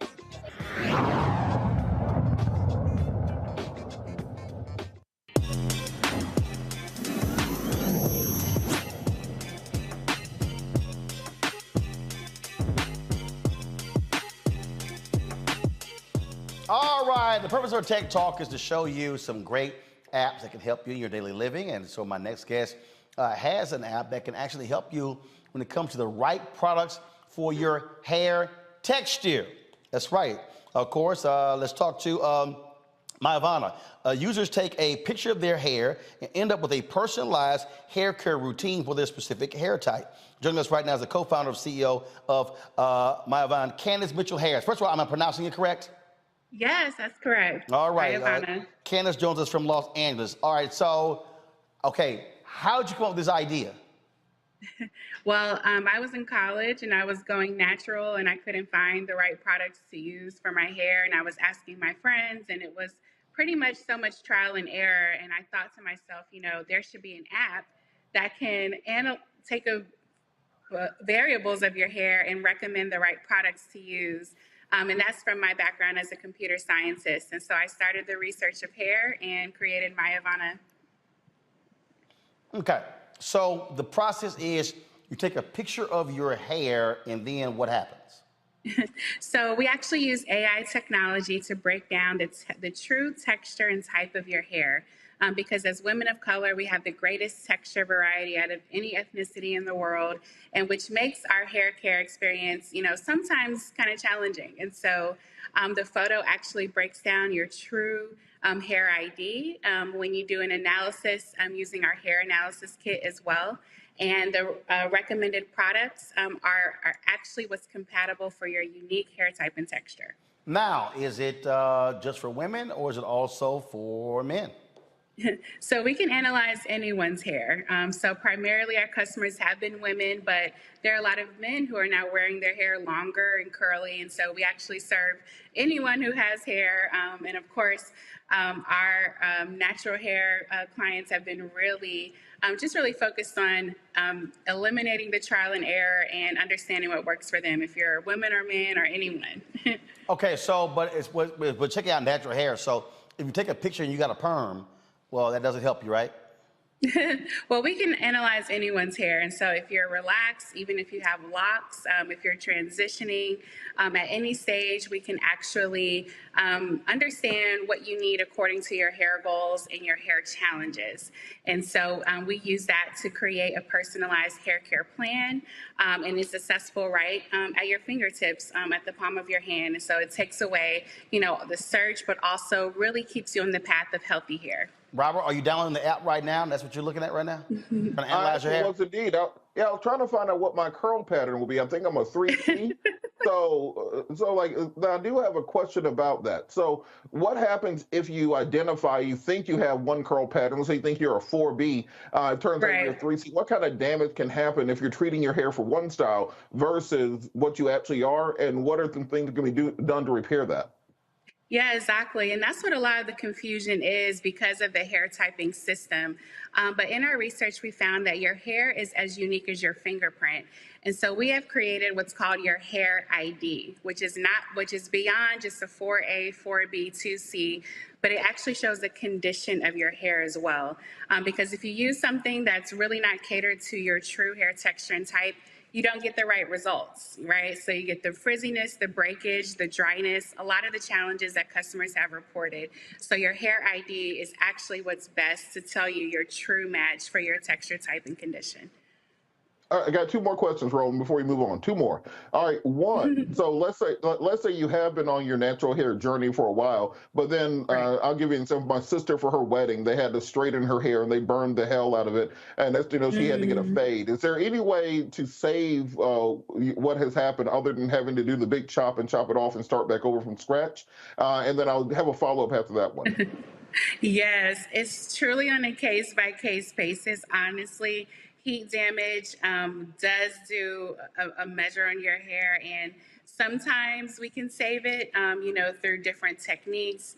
twisting things that really bring back, the definition and get you back to the true nature of your hair. But sometimes instead of doing a big chop, you may have to trim it, just a little bit at a time. But we just, recommend to stay away from too much excessive heat because it does truly damage your hair. But through our virtual consultations, we help, try to understand the best process to take, from there on.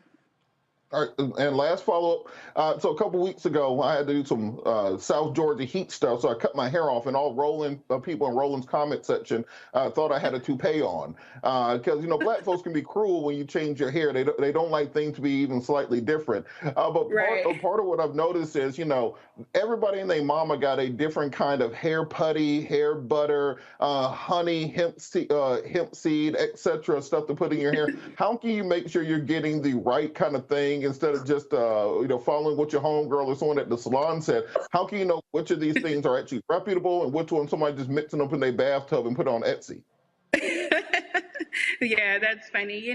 There's a lot of marketing buzzwords that people are using to sell products and appeal to consumers, but we actually do our own testing and research from a research and development standpoint to really understand what are the ingredients that are composed in this product and how is it going to actually perform on different hair IDs. And so I would say My Ivana is your best source because we do go through and just really look at each product and how it's composed, what's the ingredient list, what is the actual performance of the product, and that really helps, with understanding, is it safe to use, or do you really need an expert opinion? And that's what our team is here for.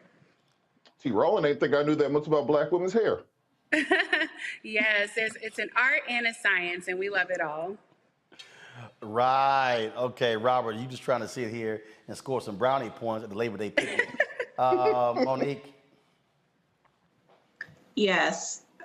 As amusing as Robert was, here's my question. How do you, through AI or otherwise, if you could explain some of the process that gets you to accuracy without having a sample of the person's hair or without touching it yourself, how are you sure about texture? Like I don't have any chemicals, but my hair is blown out right now freshly, thanks be to God. But wet obviously is completely different than this, and air dry is completely different than this. And I'm just wondering how, with it the way it is right now, how would you know the real kink pattern of this mop right here?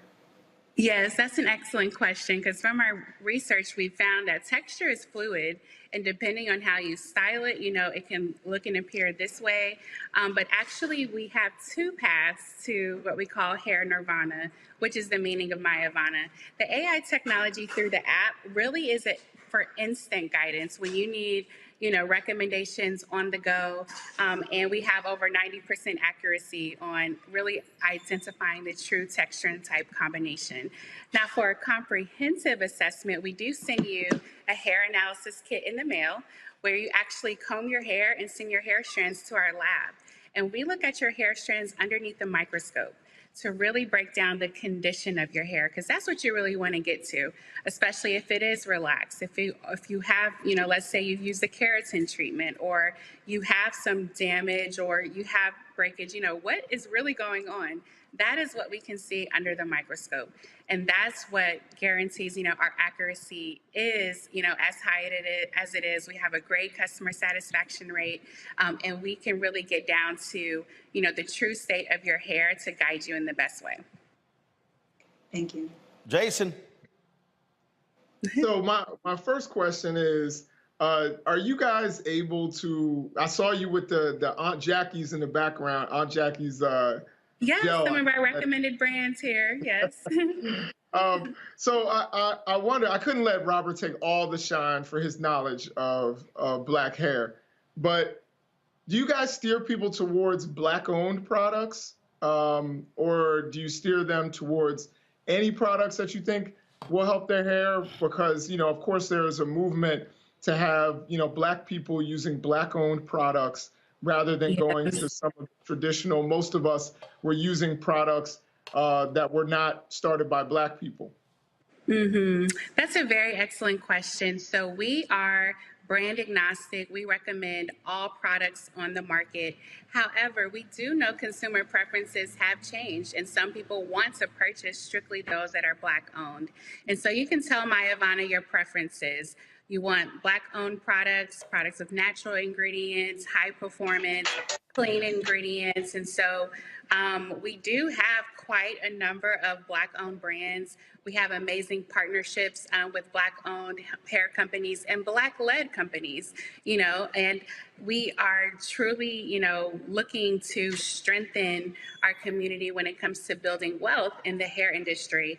We just partnered with BOBSA, the Black Owned Beauty Supply Association, which caters to Black owned beauty supply owners and salon owners. And so we're very sensitive to that. And we do want to help shift the dollars when it comes to shopping, back to our Black owned brands as well. So I have one other question, and that is, you talk about you send hair samples to a lab and they look at it under a microscope. I'm assuming that what affects the health of your hair is sometimes the internal health of your body. Does Absolutely. Any advice like, hey, you need to drink more water, or you need more vitamins, or anything like that by, what you are able to see through the microscope? Yes, absolutely. So we do have healthy hair content that we publish from the lab, from our own case studies of what we've seen under the microscope, but also in our questionnaires and consultations with customers. The state of your hair is really a reflection of your internal health. And sometimes some of the questions are you stressed? What's your diet like? And also, do you have any medical conditions? These are the things that are leading to, a damaged state of hair, or even just hair loss. Hair loss is a really prevalent concern right now, especially those who are wearing wigs, weaves, and extensions and have experienced hair loss in their edges, traction alopecia. There are a number of health conditions that are even affecting the state of the scalp as well. And so we take all of that into account, and also with our professionals that we recommend. We are building a network of dermatologists, more, practitioners on the health side that can help us bridge the gap and really serve the total person to understand how our recommendations and the regimens are providing are also connecting to your health internally as well. So that's a really big research area for us right now. All right, then. Again, one of the questions came from the control room was the hair analysis. What is the cost of that? The cost is $129 for the hair analysis kit. We do have a promo code, Unfiltered. You can get 20% off the hair analysis kit for all of the viewers here today. And it saves you hundreds of dollars that you waste on the wrong products that haven't worked for your hair. So it's cost saving, and it's really meant to help you save time, save money, and really eliminate the frustrations with your hair care and have healthy hair. All right, so again, what is the, show the promo code again for all of our viewers? All right, so folks, if you're watching, if you go to the website, use the Unfiltered promo code at myavana.com. Check that out. We certainly appreciate you joining us on the show. This is one of the reasons why we have the segment for folks who are creating technology and using it for the purpose of informing our viewers. And so, folks, that's how you can follow Maya Ivana on social media. And again, use the promo code Unfiltered. Candace, we appreciate it. Thanks a lot. Thank you for having me. All right, folks, going to a quick break. When we come back, a brother decides to take the Beyonce song that's a hit and do it in the voice of Denzel Washington. We'll show you next on Roland Martin Unfiltered on the Black Star Network.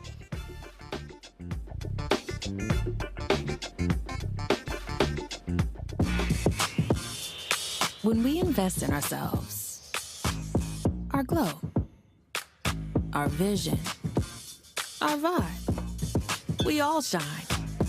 Together, we are Black beyond measure. On the next, A Balanced Life with me, Dr. Jackie, getting back to normal. Is there such a thing? We're about to send our kids back to school when we literally have more questions than there are answers. What does it mean to have a normalcy How will our kids respond to it, and how are we going to assist them? What can you do to help your kids feel some sense of emotional stability as they go back into the classroom here on A Balanced Life on the Black Star Network? When we invest in ourselves, we all shine. Together, we are black beyond measure. Hey, I'm Arnaz J. Black TV does matter, dang it. Hey, what's up, y'all? It's your boy, Jacob Lattimore, and you're now watching Roland Martin right now. Stay woke.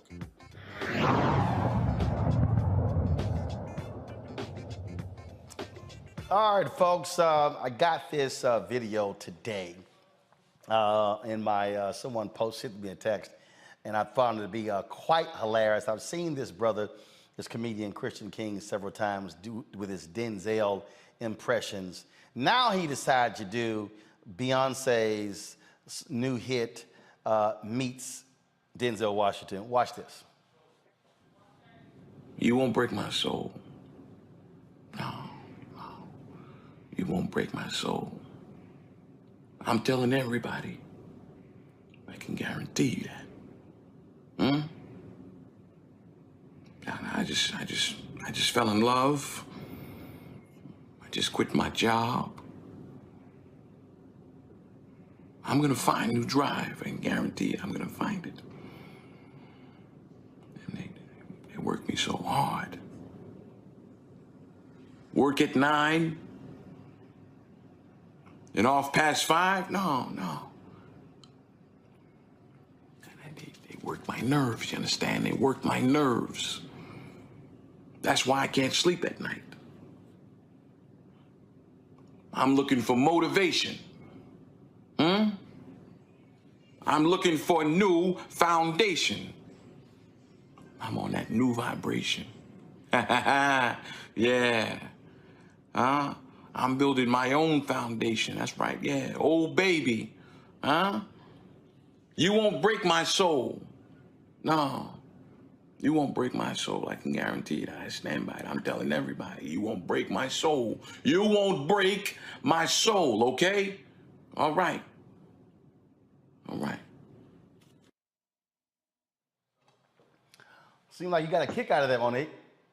That's fantastic. It's fantastic. I love it. I'd seen it earlier today. I didn't get to see the whole thing, but it's very Denzel-esque, but at the same time catches the meaning of those lyrics for our time. Thank you, Queen B. I absolutely thought it was hilarious, Jason.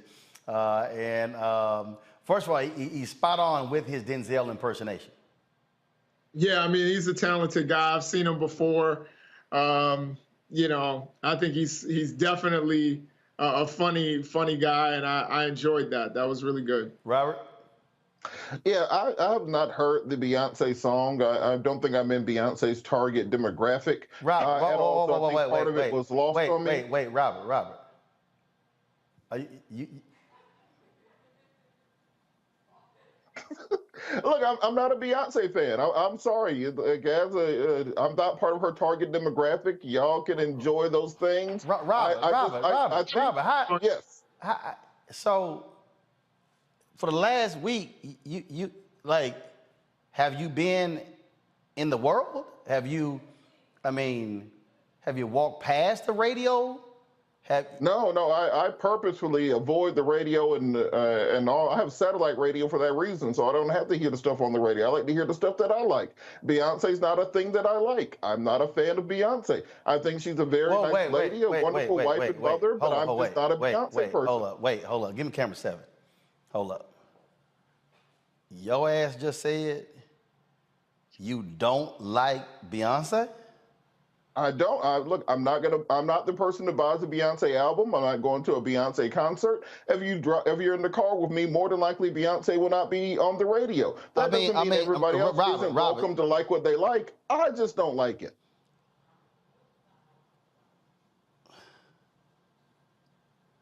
Which part of Beyonce? The Ave Maria Beyonce, or the Petition Beyonce, or the break my soul, because this is an entire new genre that she's breaking into with 4 on the Floor, Beyonce? Is it that you don't like excellent singers, Beyonce, or you don't like good dancers, Beyonce, or you don't like diverse lyrics? Is it the country song Beyonce, or is it just something about her voice? Because you don't know her and you're saying you think she's a nice lady and you think she's a good wife and mother. I don't know how the hell you know any of that, but what I know for sure is that she's got vocals that rival anybody alive.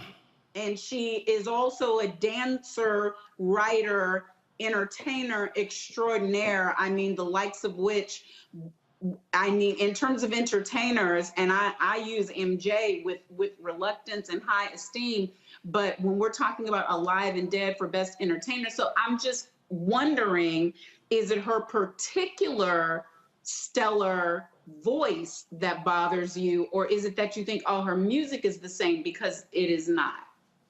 No, I don't like the sound of Beyonce's voice when she's singing. That's what I mean when I say I'm not a Beyonce fan. Like, if there's like a ranking of people that I want to hear singing, she's not on the ranking of list of people I want to hear singing. You know, you put Jill Scott at the top, and to send down from there, there's a lot of people in between Jill Scott and Beyonce. So, like I said, everybody's welcome to like what they like. I don't think that there's anything wrong with saying that you're not a Beyonce fan.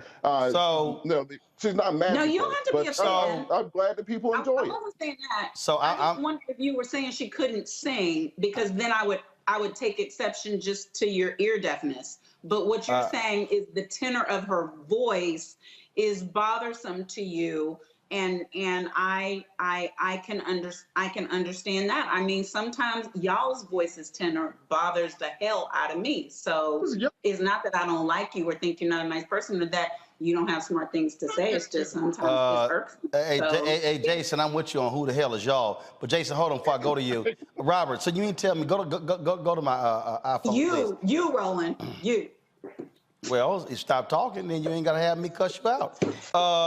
So Robert, you're not down with Formation, Countdown, Love on Top, Single Ladies, Get Me Bodied, Deja Vu, Ring the Alarm, Freakum Dress, Crazy in Love, Ego. You know, did you like Destiny? Did you like Destiny's Child? I think the last song that I heard on that list was probably Bootylicious. So, like I said, I'm not her target demographic. I'm not going to be sitting in the car, me and Tyrone and Don driving through Atlanta listening to Beyonce albums. Hold up. I guarantee you Tyrone and Don down with Beyonce. Right, you are her target demographic. Right, I mean, I don't know what you're talking about, you in the demographic. Jason, go ahead. I don't know what the hell has happened to Robert. Go ahead, Jason. So, first thing I got to say for Robert, first of all, you got to understand that Roland is from Texas, so he's going to be. No, wait, hold up. No, you got to narrow that shit. No, you got to narrow that shit down. Texas is a big ass state. I'm from Houston. Okay. Right, but I'm from Houston. Beyonce's from Houston, but she could be from Charlotte, and I'ma still jam to Beyonce. So that ain't got nothing to do with it. So, but Jason, continue. No, I hear you. Now I also hear what Robert's saying. Like, I enjoy Beyonce. No, Jason, we heard what he said. We think he crazy, but go ahead. Yeah, I'm saying I enjoy Beyonce's records, but I'm not like riding down the street pumping Beyonce. Like, at least not since Crazy in Love, when I heard Jay get on there or something like that. But like, I like, you know, a different genre of music. And it sounds like if he put Jill Scott up there, that's a completely different genre. Mm-hmm. You know what I mean? So I think like it's more that he doesn't. What's a genre? No, don't just use genre and you don't mean genre, because Jill Scott and an entire set of platinum selling Beyonce records belong in the same genre. Are you saying that Beyonce is not R&B because of her rock? Or are you saying country is not R&B, which I can understand? But when you say genre, I can explain. What does that even mean? Sure, I can explain. When I think of Jill Scott, I think of Philly neo soul. There was a time when people brought out much more jazzy Philly inspired neo soul. And that's not Beyonce's much more of a pop artist. You know, she's still R&B, but she makes a different style of music than you would hear from someone like Jill Scott. And so I think there's just a style there, a stylistic difference. It's not that he doesn't like Beyonce or think Beyonce's a good singer. No, Maybe no, he no, does. no, hold on, stop. Wait, Jason. His ass just said he don't like Beyonce. So you trying to decipher, you trying to sit here and decipher. He said, I don't like Beyonce. I'm sure she's a wonderful entertainer. I've not followed her that far, but you know, I will identify me by genre. For example, Beyonce, I guess, is a great entertainer. Jill Scott is a great vocalist. You know, if you put Beyonce and Erykah Badu next to each other, I'm going to take Erykah Badu. I will put Beyonce kind of more in that category with, you know, Sheila E. or something along those lines, or Paula Abdul. That, I think more the entertainment side of it, and that's just not my thing I'm into. Oh, come on, Robert. That wasn't fair. Paula Abdul, bro. Well, I'm just saying, Monique said people who dance and put on a good show and also sing. So that's kind of my frame of reference for it. But she can sing better than Paula Abdul. You will give her that. We're talking about general comparisons, not a one-to-one ranking. I don't follow either of them close enough to say which one is better between the two. But I just say that's a very different thing that you're listening to than if you're listening to somebody who's a vocalist who can sing a cappella. Sing something. I got my trombone in the corner. I can go get that. Is that what you want me to do? No, hell no, I want you to do that. No, look. Hell no, I want you to do that. Not a singing scholarship. That you don't know vocals from your damn trombone. That the Beyonce blasphemy has gone too far at this point. It's not blasphemy. We have a difference of opinion.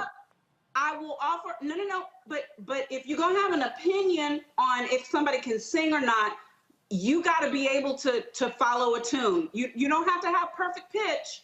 I do, but you don't have to. But what I am saying is that for you to say just in this last album, if you start with Church Girl and you work your way through, you're gonna go through Cozy, you're gonna go through Plastic on the Sofa, you're gonna go through Virgo's Groove, you're gonna make your way all the way to Pure and Honey. I'm not even talking about Break My Soul. That's just a breakout hit because all she does is make hits. I'm not talking about that. What I am talking about is the runs. I am talking about the level of musicality and all of the different ranges and ways that she can utilize her voice. If you go to any of the greats that you just named, because they all are great, I'm not blaspheming Erykah or Jill or Dionne Warwick or Diana Ross, but you know who they all say can sing, Robert?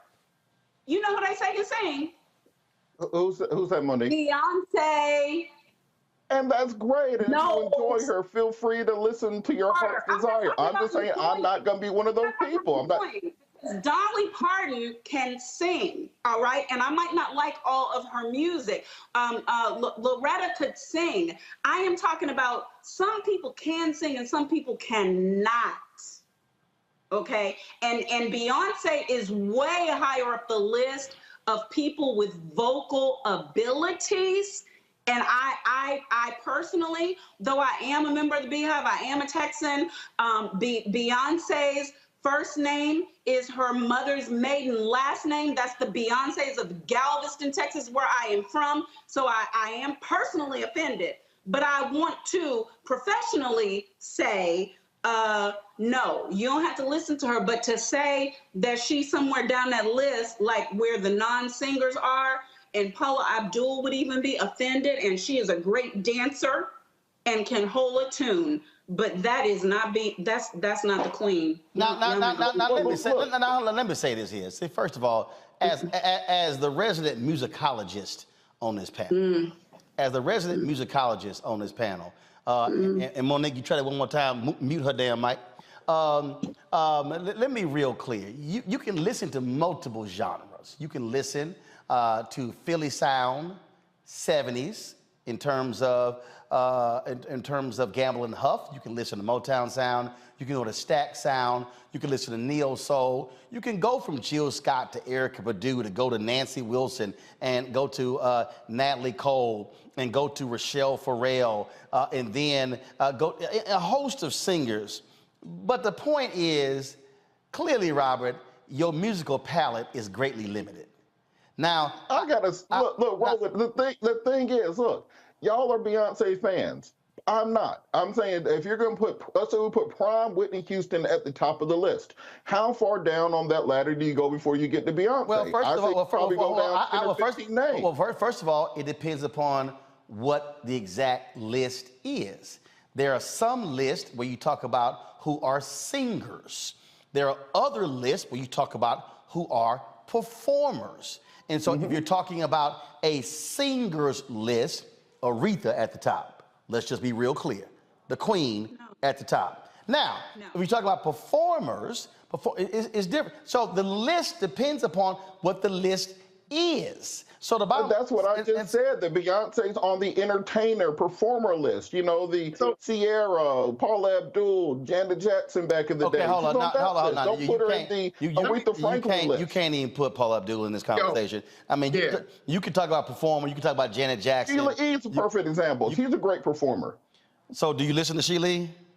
I look, sometimes if it's on in the background, but am I going to buy a Sheila E. album and drive around listening to it? No, I'm not. You know what? Here's what I think it is. I think what happened is Robin was at the shooting range one day and they had Beyonce on and he didn't hit shit. I think that's what happened. I think he had the shooting range and he didn't hit a damn thing. And so he has had it out against Beyonce for quite some time. I have nothing against the lady. I'm sure she's wonderful. I've never said anything against her. She is wonderful, but I cannot wait. I cannot wait until the Beehive watch this video. I simply cannot wait. Y'all, Jason, real quick, listen. I'm about to bounce, so y'all got to be real quick. Go. All right, so I hear what Robert's saying because I think of like Christina Aguilera is a strong vocalist, but I'm not going to listen to her music. You know what I mean? So you ain't never played the Christina Aguilera song? What's that? What, you don't have her on your iPhone? I don't. Nor will I ever. But I recognize that she's a strong vocalist. She just makes a different kind of music that I don't really rock with. So I think that's what Robert's saying. He's trying to be, disagreeable. But he knows Beyonce is a strong vocalist. He just doesn't like her music that much. I don't think he believes that. Okay, Monique, final comment, 30 seconds. Yeah, what I want to say is one of the reasons, not that it's stopping her because she's at the top for a reason, but one of the difficulties in the critical acclaim area for Beyonce, for all that she has written, for all that she has performed vocally, and I listed Ave Maria and Halo for a reason at the top, and then all of these bops that we love, is because people watch her dance and perform and don't want to give her credit for all of the vocal ability that goes along with the way that she does that at that level. And the only one that I can compare it to is a Michael Jackson or a Prince. And that doesn't mean, and I don't even agree with rolling with Aretha. I think that whoa, hey, hold up. What your ass just said? I said I don't agree, because I think that Whitney Houston has no parallel on voice. First of all, you out your damn mind. First of all, you out your mind because Whitney had Queen at the top of her list. And of course she would, because she's a dutiful and respectful person. No, that ain't got nothing to do with it. And I'm an Aretha fan, but I'm gonna throw in Adele. I'm gonna throw in Adele. Oh, hell no. Oh, hell. No, hell no. No, right now, straight up, your black card is on the edge right now. Your ass just said Adele? Really good. Are you out your mind? First of all, hold up. First, let's be real clear. Rolling Stone, when they voted, the greatest voice produced in American history. The greatest voice produced in American history. The Queen, Aretha When Franklin. did they do that, Roland? And What are you talking going with about? What the white people said. First of all, why does it matter what the no, white people there were said? black folks who voted. But here's the deal, though. She's called the queen for a reason, right there. Your ass just said Adele. Oh, no, hell no. Jason, I saw you want to come through that screen when Jason, go ahead, Jason, because I know I'm about to cuss. I couldn't believe that Adele. I was almost feeling what Monique was cooking until she put Adele ahead of Aretha Franklin. I did not say that. I did not say that. I said I am throwing in non-black excellent artists to say we're considering all of them, and that I put Beyonce in that I'm factoring everybody in. At the top is Aretha Franklin. Jason, go ahead. Clive Davis produced both Aretha Franklin and Whitney Houston, said putting Aretha Franklin in her own category, then Whitney Houston is the best singer. At the time, she was the best singer alive. So I agree. They should have their own categories. I agree with Clive. No, your ass said above. Don't be trying to wiggle out of it right now. No. Your ass said above. I ain't forgot what you said. No, that's it. I got to end the show right now because right now it's blasphemous what you just said. I don't even know Lord Jesus, get some holy oil and some anointing water because she done just lost her damn mind. I mean, I've already had to deal with Robert and his nonsense on Beyonce, but your ass just quit. Oh, hell no. They call one of them the queen, hell no. And they call one of them the voice. First of all, when you the queen, she the queen and had the voice. That's it, y'all. That's it. I don't want to hear nothing. I don't want to hear nothing. That's it. Please. The judges rule. Sit your ass down. That's it. I'm gonna hold both y'all in contempt. I'm gonna hold both of y'all in contempt. It's gonna be a daily fine every day for what y'all. Ooh, hell, y'all, it's time to go. It's time. I don't even sing. Don't even sing, y'all. Y'all, no. You gonna hold up. You ain't gonna break your soul, but you gonna break some furniture up in here. Cause about to be some furniture moving up in here.